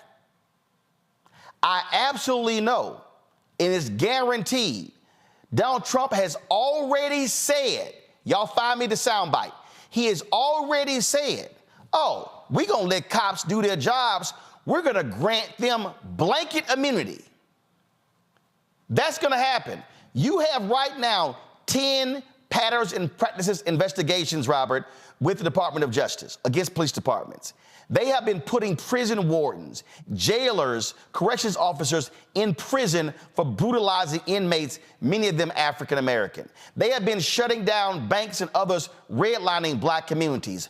None of those things will happen under a Trump Republican Department of Justice. And so if you was thinking about sitting on the couch, better understand you're going to be real pissed off when another Black man gets shot and killed by a cop and you don't have a federal investigation. You're going to be real pissed off when funding dries up for HBCUs. And then you're going to be like a lot of the Black folks in Louisiana complaining on social media when they could have did something about it. Man, I got to say amen again twice in the same episode. And so, yesterday I was watching your old network. And Brother Tim Scott was on there talking about jobs and justice. And he was saying justice, getting rid of the FBI and Department of Justice. And it's mind-blowing in the context of Shelby versus Holder and their gutting of the Voting Rights Act and what they've done to make it harder for people all across the country. Now, if all this is going on and they didn't make it harder and they didn't have these tapes of Donald Trump saying the N-word, hey, maybe the Republicans would be a good opportunity for us, but it's not. We're being pandered to, we're being lied to. And unfortunately, the algorithms, Facebook and Instagram, they're lifting up people like Woe Vicky or King Garcia or academics, these bloggers who have absolutely no, relevance in the political sphere, and they're making their messages hit our youth. And so they're being confused. And even my own son, who's pretty smart, yesterday I said, you see, they got Trump. And he said, all politicians are like that. And that's unfortunate, and because our people have so much misinformation. And so hopefully we can do more to get your voice amplified in the battleground states. Niambi, this is a piece from the Brookings Institution. It says here, new voter turnout data from 2022 shows some surprises, including lower turnout for youth, women, and Black Americans in some states. Robert is right there in Milwaukee. Here's a fact. 50,000 fewer people voted in Milwaukee in 2022 than 2018. If those 50,000 people in Milwaukee vote, and we know typically how they vote there, Mandela Barnes is a United States Senator and not MAGA Ron Johnson. Now, I've been real clear. Mandela Barnes ain't been happy with me. His campaign should have done more. His campaign didn't do what they were supposed to do. But what I'm saying to Black folks in Milwaukee, we can't wait on somebody's campaign. The fact of the matter is, Black folks in Milwaukee would have been better served with a Mandela Barnes as a U.S. Senator than a Ron Johnson as a United States Senator, because he was one of the January 6th co-conspirators. Mm-hmm. And I think you and your guests have been exactly right, Roland. This idea that we have to be in love with candidates or parties, we need to make practical choices, and we are all constrained, because the truth of the matter is, whether those 50,000 people show up or not, somebody is going to win this election. And to your point, it's probably not the person you want. And it makes me think of what Jesse Jackson said when he ran in '84, when he was at Tinley Baptist in Philadelphia. He said Ronald Reagan won by the margin of despair. And I think we're seeing something similar happening, not just in Milwaukee. You can think about the Miamis, the Atlantas, the Durhams, the DCs, all of these places where you have people who are disaffected. And like you said, I get the frustration, but politics in and of itself is meant to frustrate. It's not supposed to change quickly. That's the point. But when you think about everything that is at stake, we have to be real clear. We got to make the best decisions we can with the limited options we have. The options aren't going to change. The political system isn't going to change. And keeping our votes to ourselves just might mean we won't have a vote the next time, because these people are very clear about what they're trying to do. They've already done it in some places, but they're going to do it in other places. They are trying to destroy our communities. They're trying to destroy progress. They're taking away our citizenship rights. They want us to be what America used to be. They're not whistling Dixie on this. This is a real decision that they've been making, and they have been doing it since the civil rights movement. They have been working on this. You know how dogged and determined you have to be to wait for 60 years to do this kind of stuff, or to be planning for 60 years to do this kind of stuff. And they finally got their foot in the door. And you better know that if Donald Trump gets in again, Clarence Thomas, Justice Alito are going to step right on down. He's going to stack the lower courts. And then we're not going to mention all of the departments that he said he wants to get destroyed. Then you got to think about the people that are coming into governor's offices, into city councils, into school boards, who want to restrict our education and keep us learning from Tulsa and all of these other things that are important to us. I mean, these people have a plan for what this life is going to be, and it does not include Black people's well-being. You know, it really drives me crazy, Jolanda, when I hear these dumbasses say, man, there's some scare tactics won't work for us. Earlier, you talked about that Trump wins, Republicans win, they will appoint 2 new Supreme Court justices. Alito and Thomas will step down. Yeah. But we already see what happened with the last 3. The reality is Biden-Harris gets reelected, then they got to try to hold on, and if they try to step down, Democrats get to appoint 2. You already got 3 progressive judges. That would give Democrats the majority on the Supreme Court. Now, all of a sudden, you're talking about changing laws. I'm from Texas. You're there in Texas. For folk out there, again, who want to play these games, who don't quite understand what America will be like if Republicans control the House, the Senate, and the White House, just go ahead and let them know the hell you got to deal with in the legislature. Or Republicans control the House, control the Senate, control the governor's mansion, and they're just running roughshod, and they control the state Supreme Court, and they control all statewide oppositions, what Texas looks like. And all the courts of appeal. So it's very, very, very difficult. We go in, the Republicans have a majority in all the branches of government. So Democrats very rarely are able to get bills out of the House to get to the Senate. When we do get bills from the House to the Senate is overwhelmingly Republican. They vote down all of our stuff. And then the governor goes and he signs all of this anti-Black stuff. So I'm talking about Black people. And Roland, I want to say this really quickly. I'm really thankful that you have this station because the mainstream media is whitewashed and they don't tell the truth. But I think that what we need to be as Black electeds is we need to go into our communities and we need to connect the dots for them. People that are struggling. The way I grew, we have lights. We didn't have water. We got evicted all the time. My mother was trying to figure out how she was going to pay the rent, how she was going to pay the car note, how she was going to fix her broke car. So my mother wasn't paying attention to that stuff. And of course, we were worried about how we ate.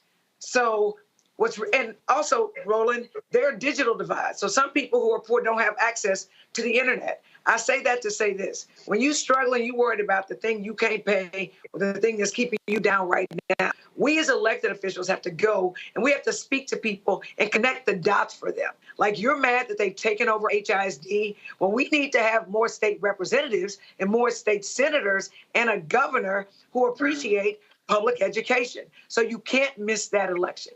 Or you don't like, what they're doing in a school or how much they're paying. Well, you need to go to the school board. People don't know that. And I'm ashamed to say that when I ran for office and when I was 37 years old, I'm about to be 59, but when I was 37, I didn't know there was early vote. So a lot of people don't vote early, Roland, because they don't know there's early vote. And I was a lawyer by then. So we that know the system, we've got to go talk to people. And we also need for local electeds to go and talk to the people because they're around us. But one thing I'll say, and let me be clear, I'm a Democrat and I'm voting Democratic, but I'm challenging the Democratic Party in Harris County and in Texas to do better by Black people. You were the only media initially who followed that the Harris County Democratic Party, led by white men, were trying to remove Black women from the ballot who are running for judge. So we can't get media to cover these stories. They don't want to do that. We've got the same problem here with Pride. Pride, which I happen to be the first openly gay person in the Texas legislature, it finally has Black people on it. Well, a white group is coming. They're trying to take Pride back. The mainstream media won't cover it. And so what I'm saying to you is the people that are in the trenches where they are need to go and explain to their constituents because we're proximate to them. We're close to them because some people are just struggling so hard. And I think that we have time, Roland. That's what I'm excited about. We have time. It's May?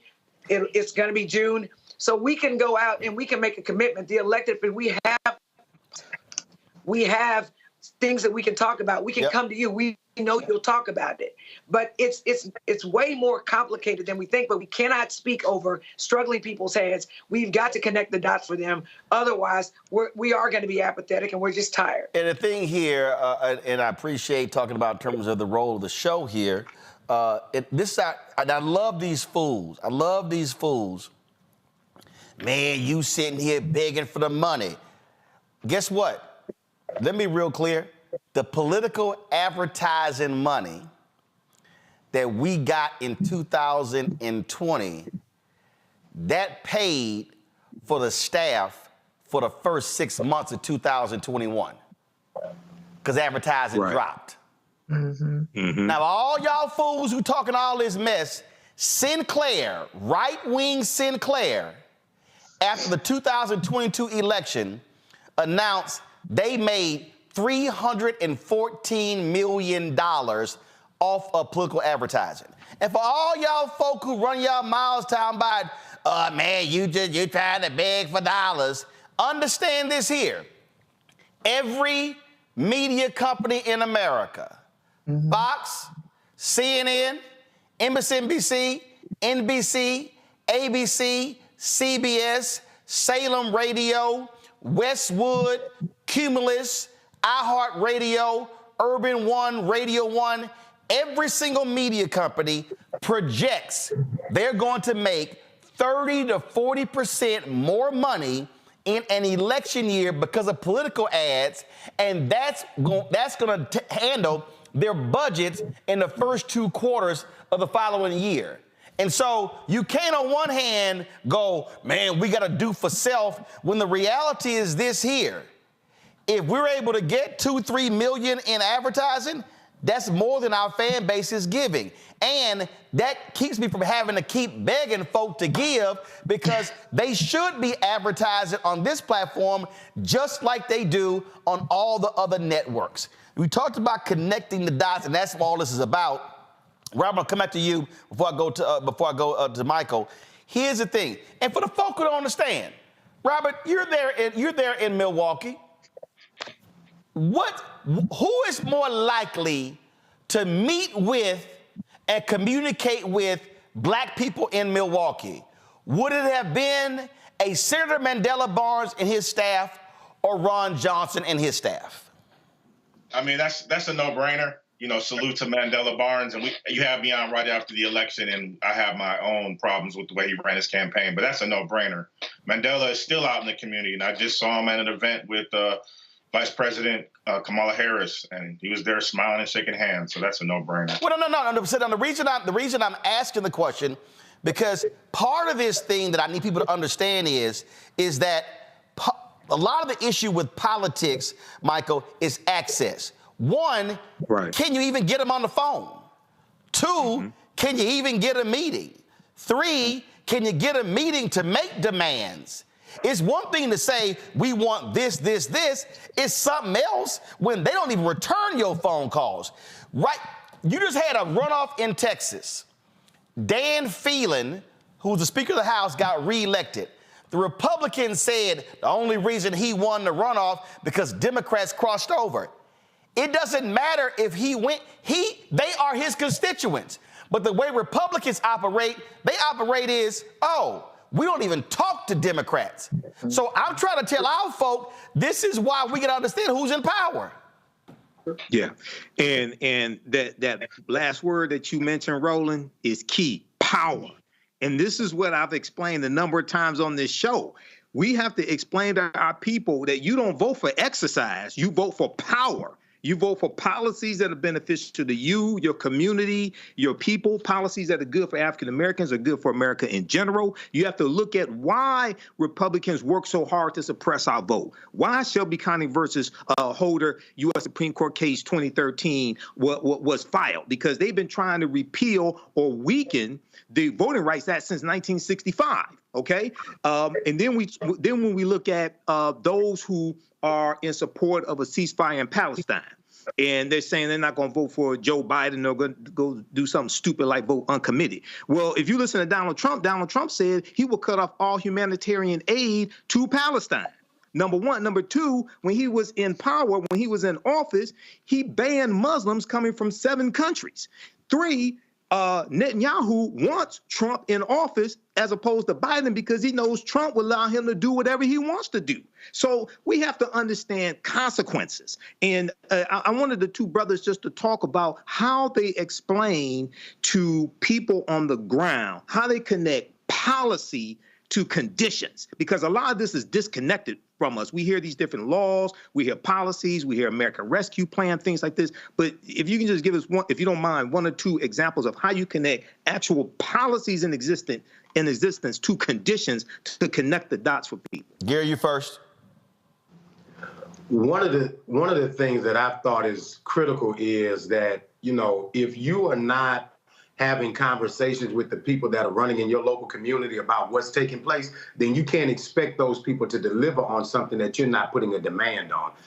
We're expecting people to come into our communities and do things that we haven't even asked for. When I first got into advocacy, there wasn't an emergency room close to my home because the previous governor, Bobby Jindal, closed hospitals in the state because he privatized health care.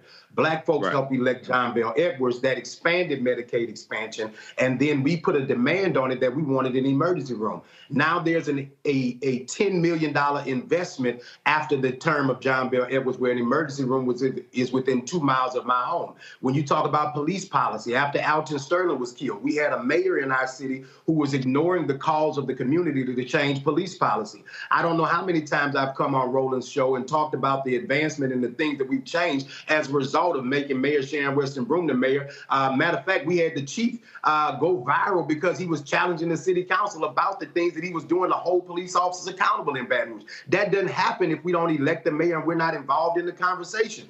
And so some people are just being too short-sighted and looking at what's making you angry. That's making an emotional decision. Voting is a business decision. This is a business decision. Every day we go in the ballot box and vote, that's to do business on behalf of our community, business on behalf of our family, and business on behalf of the future generations that cannot vote right now because there were people who went and voted so that we could have the liberties that we have today. There's a quote that my grandfather used to talk about, strong men make good times, strong men make good times, and good times make weak men make bad times. Too many people are being weak in their decision making, and we are producing bad times for the future of our children if we're not doing our responsibility and showing up. Robert, the thing that that is jumping out at me again as we're having this conversation, and again, I love it when the haters start talking, because my parents are watching. So I had the opportunity as somebody who was 8, 9, 10, 11, 12, 13, all the way up to now I'm 55, to be able to see two folk who never went to college, two folk who never made more than $50,000 combined, work with others to create a neighborhood civic club in Clinton Park in Houston. And I watched as these folk, a handful of people, most of them, none of them went to school, went to college, talk about what they wanted in their neighborhood. But here's what they had to then do. They had to then go, okay, well, if we want some overgrown lots cut, and we want some crack houses, abandoned crack houses torn down, that's government. We got to go to government to get it done. Then they were like, well, you know what? We need some new sewer systems and sidewalks and street lights and the park refurbished. That's government. That took place through a bond election. They were concerned about security in the neighborhood. So what did they do? They said they went and met with the police commander. They didn't go yell to the city council person.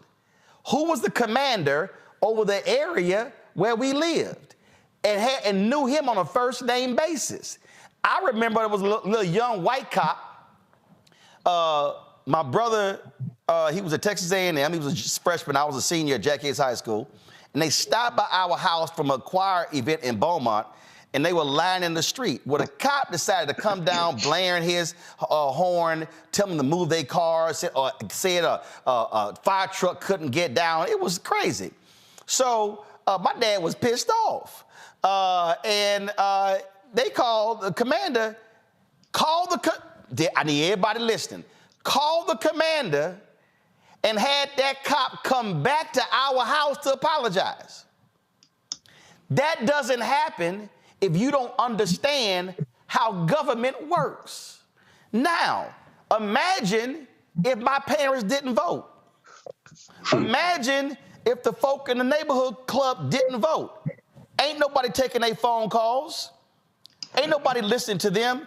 And so part of the point about mobilizing and organizing is when a group of folks show up at your office and you have organized a civic club, the first thing a politician, city councilman, school board member, state representative, state senator, governor, member of Congress, U.S. senator, the first thing they think is, these folk vote. And when voters show up, they get responses. But when all folk do is whine, complain, and never show up, that's when they ignore you. Man, what you're talking about, sir, is Black power. And we're living on the shoulders of giants, and unfortunately, many of us have integrated into this burning house and really have given up our Blackness. And what that does is allows us to be politically weak, so that because we don't have an agenda, and so many young people, what we're really talking about is a young thing, because the ops are in the young people's ear on social media so much. It's coming through so many channels, and I feel bad for them. But we're living on the shoulders of giants. And if our elders fought for this, why would we even think about giving it up? Because some guy went to prison? That's sort of insane. And I don't think that young people really think like that. They're funny, they're ironic. Unfortunately, we have to put our arms around our babies and really raise them up. Because if not, they are going to be deciding a future that they don't want. Robert Biko Baker, I appreciate it, brother. Hopefully, we will get the resources needed, and I hope to bring the show to Milwaukee to broadcast from there, to do a town hall. Trust me, it's on my list. My goal is to go to Milwaukee, is to go to places in Michigan, go to places in North Carolina, go to places in Georgia, because to convene, do the show, but to have these mini town halls, if you will, hearing from the people, because I keep telling everybody, and this ain't hating against nobody, ain't no other Black-owned media outlet doing this. Come on now, we need you. Just let folks know that. So, Robert, I appreciate it. Thank you so very much. Niambe, I want to go back to you. This is the thing. Gary, stay right there. Niambe, the thing why this is so important is because I believe, and I have said this numerous times, I've said this to the Biden campaign, I've said this to Senator Chuck Schumer, I've said to all these folk, that and I said this last year. First of all, I said that Biden-Harris should have started re-election the day after the inauguration. That was one. Absolutely. So I think they started too damn late. Two, I say that beginning in January, they should have been doing this, going to these cities and having different surrogates, and not just them, having Black mayors, Randall Woodford in Birmingham, having Mayor Andre Dickens in Atlanta, having the mayor of Arkansas, having the former mayor Sylvester Turner in Houston. They should be doing these conversations in these towns. Again, inviting someone like us in to live stream that and answering people's questions. If people say, well, I don't know what they've done on this, boom, we got the answer for you. What about this? And because I believe that January to August was what I call the education and informative stage. Then when you go August, September, you're trying to get folks registered. September, October, November, you're trying to get them to vote. It moves in stages. So Vice President Kamala Harris, she's done some of this on reproductive rights, on economics, but no, you got to be fanning out across the country, having these type of conversations, because I can't get somebody interested to register if I don't educate them, but they can't vote unless they register. Exactly. And you have to do this in many places a month in advance of the election. So if you decide on the day of, hey, my mind has changed, and you don't live in a place with same day registration, it's USOL, right? So I think you're exactly right. And I feel like it's a little bit of Groundhog's Day, because I feel like we've had shades of this conversation before, which is part of the reason you feel some of this resentment in our communities. It's like you only come around when you need our votes. Where are you in the in-between time when the election isn't raging? How do you communicate to us? How do we know what you're doing? Even something in the mail to say, hey, this happened for you. Did you know? You know, if you're a homeowner and you just replaced your water heater, that you can get a tax, abatement for that. I mean, that's something real. That's something tangible. I had my student loans forgiven. I've known so many Black professional people who've had their student loans forgiven. Where's that conversation, right? How do you not go to these places where Black people are and just talk to them? And it won't be easy conversations. There are people who are still pissed about the George Floyd Act. There are people who are still pissed about voting rights, who have real concerns about the economy. So these are not going to be easy conversations, but I think people would respect it a lot more if you had it and didn't just come begging hat in hand, as you said, when it's almost too late, because we've already had primaries in many places. Yep. So now all that's left is the general, and that's a big ramp up, and it can't just be about the convention, because voting happens at the local level, neighborhoods, communities. Yep. And these people seem to forget that Black people are like everybody else. We want to be courted. We want to be told we're pretty. We want to be told we're valuable, and we want to be shown that every day. And if you can't make policy happen because you have an obstructionist Congress like what you have right now, then you need to communicate that to people and tell us what you're doing to remedy that and get around it. This is the thing that jumps out at me, Gary, when we're talking about mobilizing and organizing and what has been done. And again, this is how I operate. I operate in facts. If Donald Trump and the Republicans poured $16 billion into HBCUs, I would be saying that's the largest investment in HBCUs ever. It's a fact, but it's not a fact. So when Senator Tim Scott goes on TV lying, what he does not say is that and they love touting this $250 million program, when first of all, Trump zeroed that out of his budget. It was Congresswoman Alma Adams who put it back in. That's how it got passed, and Trump takes credit for something his budget folk want to get rid of. That's a fact.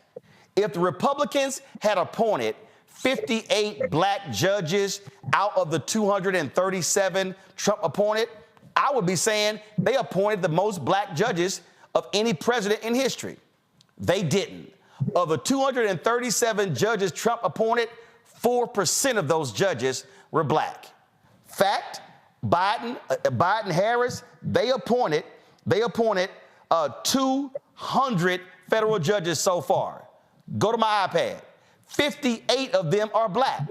37 Black women, 21 Black men, and every one of you punk-ass brothers out there who's been talking shit, oh, he appointed more Black women than Black men, that's because previous presidents appointed more Black men than Black women.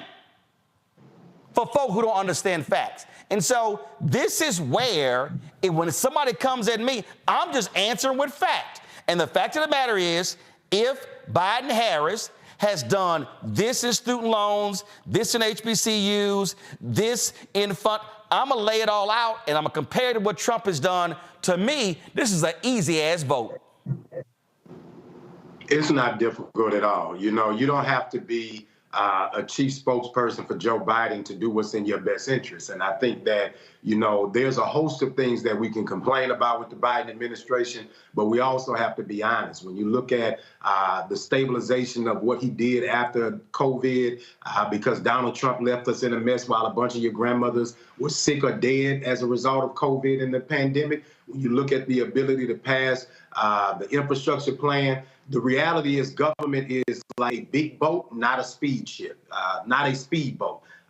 You want government to respond and turn in mechanisms that it doesn't happen in. It takes a year to 2 years before you start to see the impact of some of these policies. And when you see those policies, what will happen if we don't show up is all of the work that was made over the last 4 years will be for nothing, because they'll come in and undo it all. They've already got their plan. They've already got their people in place that they want to put in to execute their plan. While you are sitting there making emotional decisions, people are being strategic about what they're going to do with your resources. So the question really is, are you going to do what is in your best interest, or are you going to make an emotional decision? Joe's old, Joe's slow, Joe doesn't communicate as well you'd like him to communicate. Joe is funding the genocide. We know all of these things. Donald Trump is worse every day of the week. Every day of the week, he's worse. And the people that he's going to put in power, this is where it really gets tricky. I'm from Baton Rouge, Louisiana, and I know how many people that are competent from the state of Louisiana that are leading in the U.S. Congress and leading in this White House to make a difference for Black people because of people in key positions that Joe Biden listens to. I may not agree with those people, but I understand the impact of the work being done on behalf of Black people. When you put Donald in there, a lot of those competent, educated, qualified Black people who are in there doing things on your behalf, they're no longer going to be there, and they're going to be people there that are unqualified, incompetent, working on your behalf to your detriment every single day. Joining us right now is Khadija Kenner. She is founding CEO of the New Pennsylvania Project. Khadija, here's what's very interesting. I have seen some of these clueless damn rappers talk about, man, the hood said our pockets were full when Trump was president. Look about them stimmy checks. Henry, go to my iPad. This right here is what is called the American Rescue Plan. It was passed under President Biden. And look at this here. When it goes, here's the help with the American Rescue Plan. I need help finding a vaccine. I need help getting health care coverage. I need help buying food. I have kids. I need help with rent. I lost my job. I need help getting a rescue payment. I want to offer my employees paid off of vaccines. My small business needs help. Oh, I'm sorry. Did somebody actually say stimulus checks? Does anybody remember under Biden-Harris $1,400 checks that actually went out to folks? The problem is, Khadija, he didn't put his name on the checks like Trump did because he wasn't trying to be so narcissistic and taking credit. And so, again, these folks are running out here, first of all, forgetting we were in a 100-year pandemic where they were providing insurance, things along those lines. And all these folks who think these checks are going to start flowing if Trump gets back, Project 2025, they plan on cutting everything. And all y'all folks out there who are pissed off that your taxes are higher, that was a part of the Trump tax cut where your taxes went up in 2024, 2025, and they want to make the Trump tax cuts for the rich permanent next year.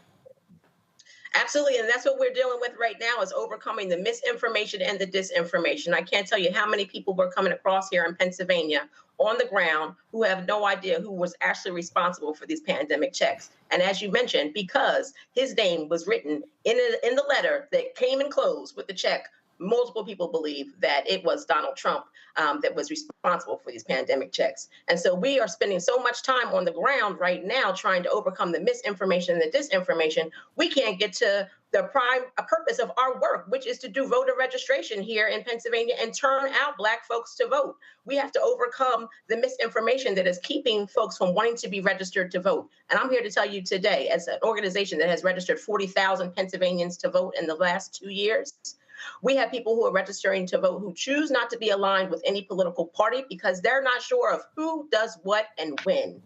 Last year, it was 17% of the folks we were registering to vote registered as unaligned, not choosing to belong to the Democrats or the Republicans. This year, that number has gone up 11 points to 28% of those we are registering here in Pennsylvania choosing to be unaligned from political parties, and mostly because they don't know who the Democrat is, who the Republican is. Civics have been taken from out of their public school systems. And so we're having to provide all of the civic education on the ground. At the same time, we're trying to get folks registered to vote and turn them out. And again, for all the folk who sitting there saying, man, you sitting there caping, no, I'm stating facts. These right here, what I'm about to read, are actual facts that were in the American Rescue Plan put forth by Biden-Harris. American Rescue Plan increased the earned income tax credit from $543 to $1,502. That's almost $1,000. Also, those with children, they increased the child tax credit from $2,000 per child to $3,000 per child for children over the age of 6 and $3,600 for children under the age of 6. And they raised the age limit from 16 to 17. The plan also made more people eligible and increased the total credit to $4,000 for one qualifying individual and $8,000 for two more. Oh, remember the unemployment insurance? Republicans, remember Lindsey Graham? They stopped increasing unemployment insurance in South Carolina. The American Rescue Plan extended unemployment benefits until September 6th with a weekly supplement benefit of $300 on top of the regular $400. And the first $10,200 of unemployment benefits were tax-free for people with incomes less than $150,000. Khadija, the last point is this here. John Hope Bryant was on our show. He also reminded people the earned income tax credit is retroactive. So if you forgot to actually get it, you can go back and get it applied to your taxes. None of that happened because of Republicans. So for the folk who say, man, our pockets have been empty with Biden, y'all sure wasn't hell complaining about that money. Absolutely, they were not. And there's so much more that this administration has done. If you think about the last 30 years, this administration has helped to put forward more Black entrepreneurs than any other administration in the last 3 decades. There's 2.6 million more jobs for Black folks in this time. And so if we are trying to actually, as the previous speakers mentioned, this is voting is a business decision. This is absolutely a business decision for you and your family. And if you are trying to put more money in your pockets and not allow for your tax dollars to go to the rich and those who are highly favored by the Republican Party, then you need to make sure that you are casting your ballot this November or before, if you can do that. This is the last round of questions and answers before I got to go to my final guest. So, Jolanda, I'm going to go to you first. We're talking about Black turnout. 1983, 85% of all eligible Black people voted for Harold Washington to become the first Black mayor of Chicago. The white racists in Chicago supported the Republican candidate in a hardcore Democratic city because they didn't want to see a Black man win. If 85% of all eligible Black people voted, I don't know who the hell the other 15% were, he doesn't become mayor unless they vote. Andrew Young said at the Alpha Public Program last year at the convention in Dallas that I moderated the conversation, when he ran for Congress, and it was in 72 or 74, he got 72% of all eligible Black people who were registered to vote, voted. The facts are clear. If Black people vote at least 65, but let's say 70. If we vote 65 to 70% of our capacity, we can sweep elections. Because if they're going to be voting here and we vote here, that additional 20, 30, 50, 75, 100,000 votes, that's the difference between winning and losing. And so literally, the power is in the hands of Black people. Somebody on Twitter got mad. I said yesterday, I don't care what white folks gonna do, Latinos gonna do, white women gonna do. What I'm saying to Black people, if we literally use that ballot and vote our capacity, we can sweep races, whoever we want to win. Absolutely. Here, Black people are the Democrats that determine who wins. So they determine which white person wins and which Hispanic person wins. People just don't understand that. And as I've said before, the world is run by those who show up. So it could be a city with 1 million people. If 500 people show up, then the majority of those people are going to decide what happens to us with the million. And there's a reason why they are, the powers that be, Donald Trumps of the world, are suppressing our vote. And I will say this is Black people. You hear people talking about all the time trying to get Black people the right to vote if they lose it when they get elected. Here in Texas, if you are a convicted felon like Donald Trump, you literally do not have the right to vote. And if you are on paper, you do not have the right to vote. So in Texas, Donald Trump, if he lived in Texas, couldn't even vote for himself. And then you can't get a job, you can't get an apartment, you don't qualify for certain things. I don't think that we should let Donald Trump be able to do what we can't do. If we go to apply for a job and we have a felony on our record, if we go apply for an apartment and we have a felony on our record, we don't get stuff. So we need to try to do to Donald Trump what the system does to us, because that is what it was designed to do. But Black people, we have the power. But I'm going to say this again, Roland.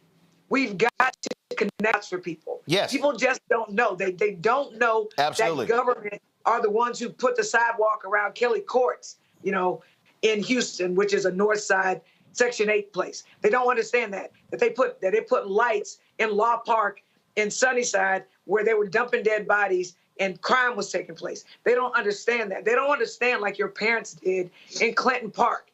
But I will tell you, politicians pay attention to two things.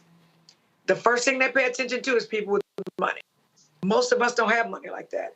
The second thing they pay attention to is what you said, Roland, and the other gentleman said. They pay attention to people who are organized and who vote. And guess what? Votes trumps money. Absolutely. You know what? You're right. You know what? Because I will say this. People can contribute a lot to your campaign, but they can't vote for you. And I was literally talking to Representative Allen, and we're both representatives, and we're talking about people that had a whole bunch of money, like more money than us. And you know what we do? I literally went to Isaac Elementary School yesterday. I was the only elected official that showed up myself because they want extracurricular activities. They want a performing arts center. And they were so thankful that I showed up and that I listened to what they want. And I told them, I will try to help you get this performing arts center. Yep. That's what we have to do. So now they've connected this elected official to, we can get a performing arts center and we can learn ballet. There you go. Very simple things, right? And there That's you go. what we got to do. And for everybody who's watching in Texas, before I let Yolanda go to my iPad, Henry. Folks, Texas has the largest number of eligible black voters in America at 2.9 million. 2.9 million. That's eligible black voters. I didn't say black population. That's eligible black voters. So, folks, if you do the math, and you talk about if you have 70% of black people in Texas, that's 2 million votes alone. 2.9. No, it's 2.9 million. I said, but if we vote at 70% of our capacity. Okay. Yeah. Now, here's the whole deal, y'all. Here's the whole deal. Let me see here. Ted Cruz,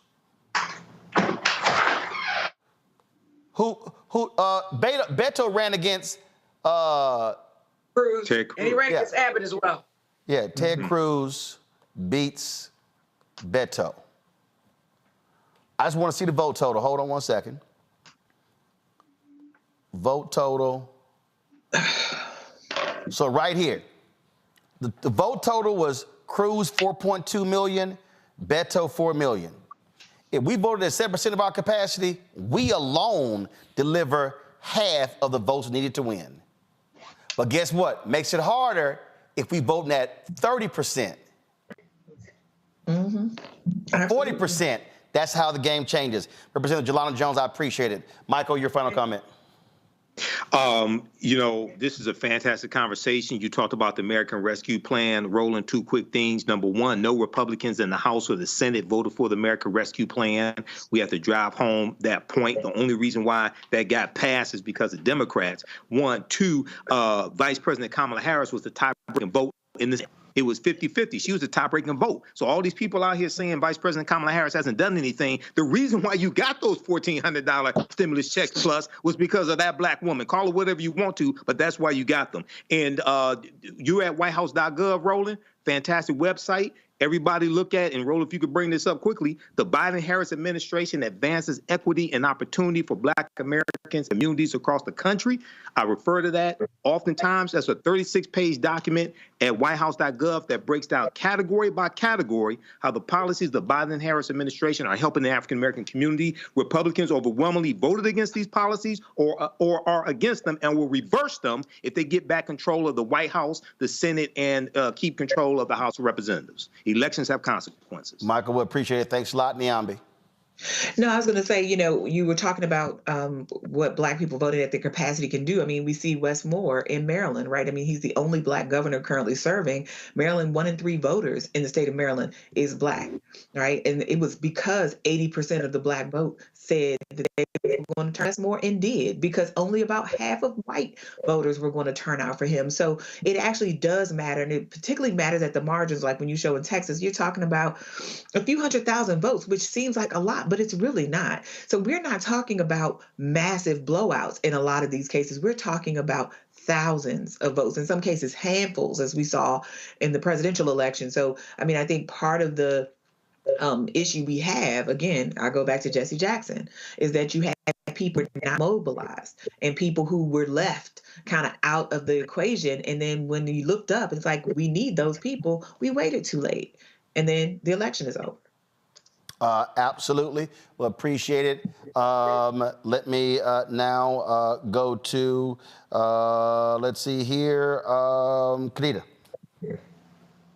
A lot of election deniers that are currently sitting in our state legislatures. And that is something that we should all be considering in this moment. I look at the Black vote here in Pennsylvania in 2022 and the rate in which we showed up to the polls ensured that we have our first Black woman Speaker of the House in our state legislature. Also ensure we have a Black man as our lieutenant governor. And so the power of the Black vote can do incredible things if we come out in record numbers. In Pennsylvania, we need to come out at the 70% number that you mentioned. Roland, we were 67% in 2020. And so we need to make sure that we vote at more record numbers here, and the youth must come out and cast a ballot. And unfortunately, if you have 4 grandchildren, the likelihood is only one of those 4 are registered to vote. So let's get the children involved, let's get the young folks involved, and let's get everybody to the polls. Absolutely. Closes out, Gary. You know, I live in the 50th ranked state in the nation, and it is the second blackest state in America. When I ran for Congress, 18% of the population showed up in the second congressional district here in Louisiana, which at the time was the only black congressional district. Because black folks thought we're going to get a second black congressional district rooted out of Baton Rouge, which gives us another seat in Congress for somebody to go and fight for millions of dollars for the people of Louisiana. There are other states that are getting more representation. That is going to be transformative for your community, only if you vote, though. It doesn't happen because of osmosis. It doesn't happen because we hope it gets better, because we pray it gets better. Faith without works is dead, and faith ain't foolish. If you ain't getting off your tail and go do something, it's not going to happen. And for those of us who sacrifice from our families and go out there and do this work every day, you spit in our faces when you tell us you're not going to vote, because we sacrifice every day and go out here and do this work. And so if you appreciate the work that I do, if you appreciate the work that Roland does, if you appreciate the voices that you've heard and the things that we are consistently doing to advocate, don't spit in our face and tell us that you're not going to participate, because too many of us are out here every day doing things we don't have to do on your behalf for all of us. And all you got to do is go around the corner and cast a ballot. Do your part so that we can all do better. Absolutely. So just trying to let folk know, again, let me be very clear. What everybody here has said, this ain't about a party. This is not about an individual. This is not about who I'm in love with. This is not about somebody that excites me. This is not about somebody that gets me energized. This is about us. When you cast a ballot, you ain't just voting for you. You voting for your sons and daughters, your nieces and your nephews, your cousins, your aunts and your uncles, your mama and your daddy, your grandparents, your friends, sororities, sisters, fraternity, brothers, church members. That's who you voting for. This is not a moment. And we've had now 4 consecutive elections, actually 5. We can go back to every election since 2012, and we have seen the black turnout drop. We've seen it drop. We see the numbers where voters 65 and older who are black, they say, oh, we voting. We see voters 55 to 64 saying, yeah, we gonna vote. But then when you go below 54, I don't know. I don't know. I'm gonna stay on the couch. Yeah, I ain't feeling it. Yeah, you know, he too old. Yeah, I don't know. Niambe said it. Somebody gonna win. You can come up with every excuse you want to about the election, but let's be real clear. Somebody is going to be the president and the United States Senator from your state and the congressional member from your district and the governor from your state and the state senator and the state rep and the mayor and the city council member and the district attorney and the judge and the tax assessor. Somebody's going to win. And if you choose to sit at home, not a problem. I can guarantee you there's somebody else who's like, ooh, yes, them black folks, they sitting their asses at home. Oh, yes, we could win everything because they ain't voting. And let me remind y'all, in 2016, who thanked black people for not voting? Not for voting. Donald Trump did not thank black people for voting for him. He thanked black people for not voting in the election. And what he was saying is, you fools helped me win. Question is, do y'all want to help him win in November by sitting your ass at home? It's really up to you. When we come back, we'll talk to one of the descendants of the Tulsa Race Massacre about the 103rd anniversary today and tomorrow. You're watching Roland Martin Unfiltered on the Black Star Network. Fanbase is pioneering a new era of social media for the creator economy. This next generation social media app with over 600,000 users is raising $17 million, and now is your chance to invest. For details on how to invest, visit startengine.com/fanbase or scan the QR code. Another way we're giving you the freedom to be you without limits. A lot of y'all have been asking me about the pocket squares that we have available on our website. You see me rocking the Shibori pocket square right here. It's all about looking different. Now look, summertime is coming up. Y'all know, I keep trying to tell fellas, change your look, please. You can't wear athletic shoes every damn wear. So if you're putting on linen suits, if you're putting on some summer suits, have a whole different look. The reason I like this particular pocket square, the Shibori, is because it's sort of like a flower and looks pretty cool here versus the traditional boring silk pocket squares. But also I like being a little different as well. So this is why we have these custom-made feather pocket squares on the website as well. My sister actually designed these after a few years ago. I was in this battle with Steve Harvey at Essence, and I saw this at a St. Jude fundraiser. I saw this feather pocket square, and I said, well, I got some ideas. So I hit her, and she sent me about 30 different ones. And so this completely changes your look. Now, some of you men out there, I had some dudes say, oh man, I can't wear that. Well, if you ain't got swagger, that's not my problem.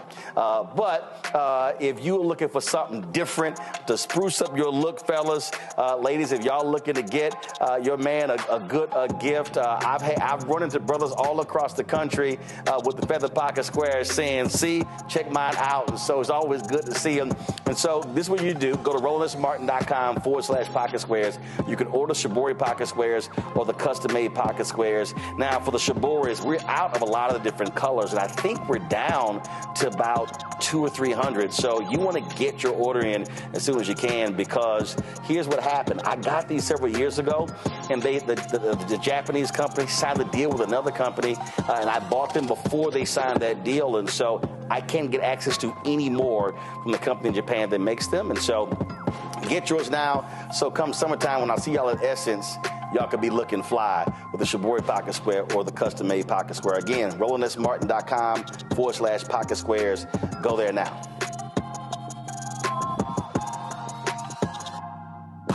He's Sherry Shepard, and you know what you're watching, Roland Martin Unfiltered.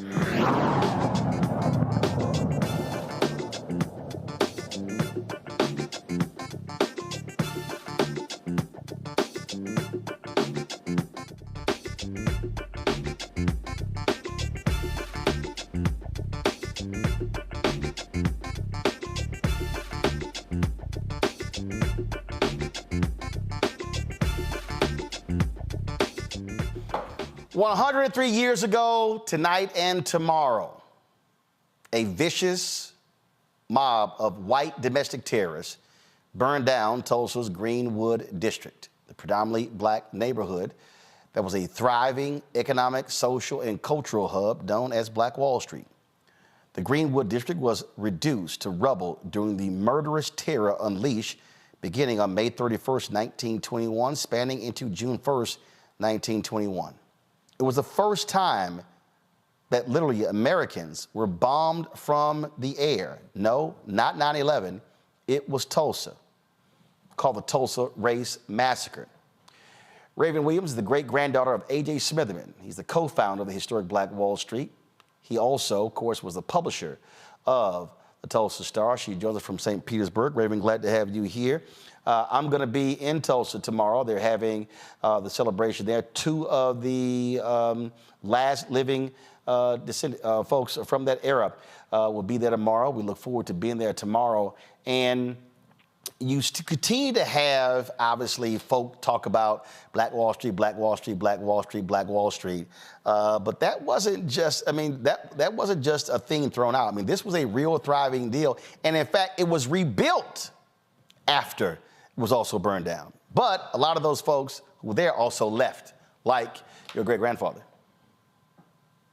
Well, left is a nice way to put it. He was absolutely driven out of town for fear of being lynched, and as well as the rest of my family, and had to ultimately wind up all the way in Buffalo, which was near the Canadian border, because of he wound up dying a fugitive. They tried to extradite him all along the way, and so he was advised by the NAACP at the time to be close to Canada, and he developed a new newspaper there.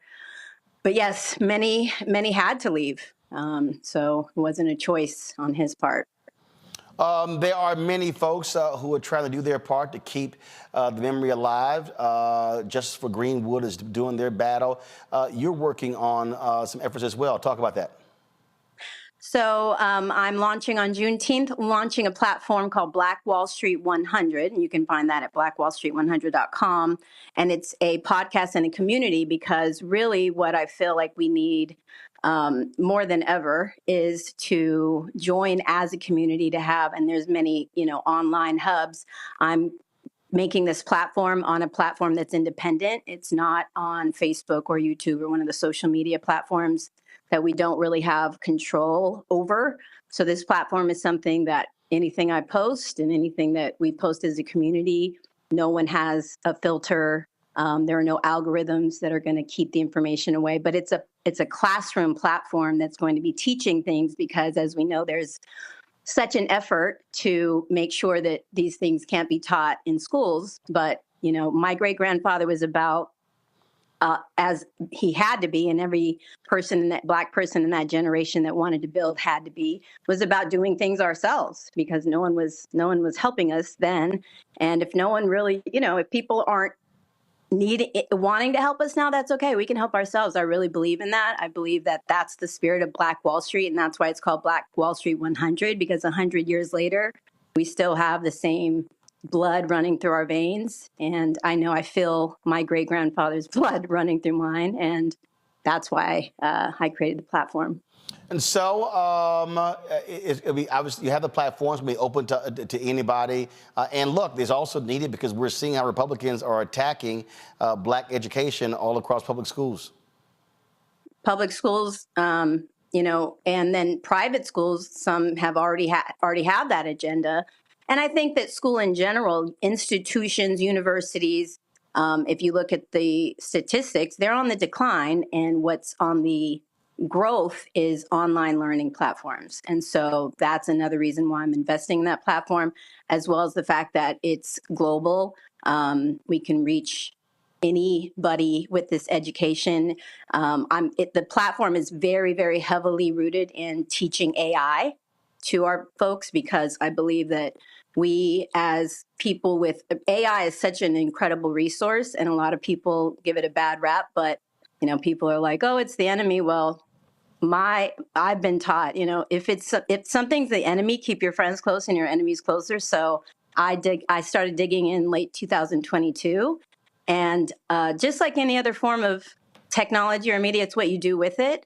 I have found that it will be extremely resourceful for those of us who maybe don't have the resources to start our business. So Black Wall Street 100 is very much for entrepreneurs, people who want to build a brand, people who want to not only grow generational wealth, but also heal generational trauma. It's a big passion of mine as well, obviously, with what my family history is and what we went through with the Tulsa Massacre.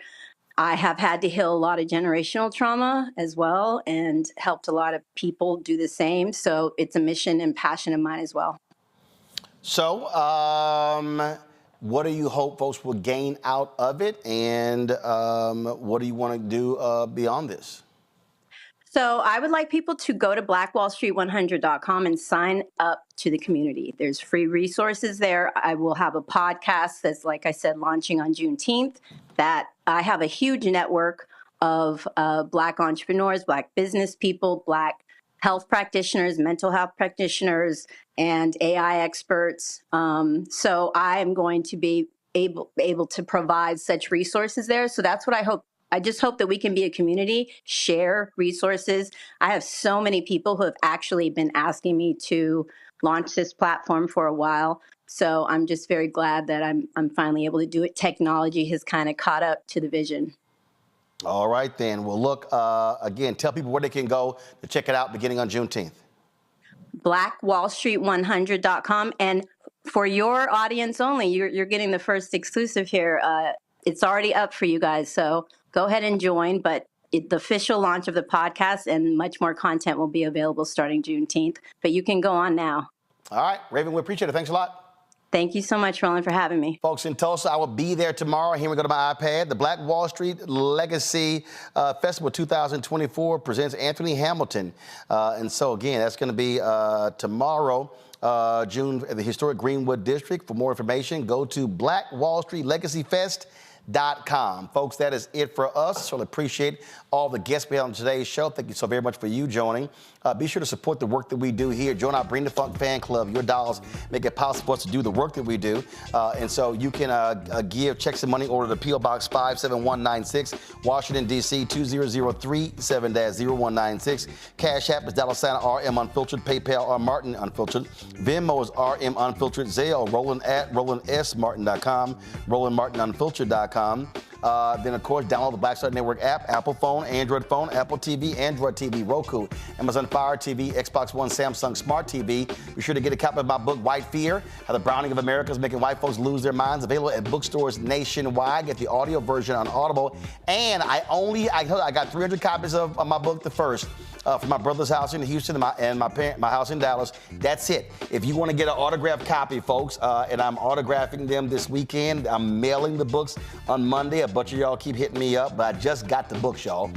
You can get it at RolandSMartin.com/The First. They're just 300 copies. That's it. I'm not printing anymore. If you want a personally autographed copy, be sure to get it. Let me thank Gerald Gray, Trina Hodges, Charlie Stokes, Rodney Hampton, Patricia Daniels, Josephine Turner, Jeffrey Parker, Fred Childs, Trina Hodge, Normanique Holmes, Clarissa, Joan Warren, Eric B. Van Slyke, Marcus Gutner, Renee Reese, Y. Willie, Francis Blount, Alicia Creer, Kareem Brooks, Gerald Gray, Cynthia Phillips. They all gave during today's show. Folks, that's it. I will see y'all on Monday right here on Roland Martin Unfiltered on the Black Star Network. Shout out to my man, Michael Williams. He turned 70 years old today. His wife, Donna, I think was Donna's birthday yesterday? Hold on one second. I think Donna's birthday was yesterday. So Michael turned 78. His wife, Donna, she turned 63 on yesterday. Yeah, I gave y'all age out. Holla!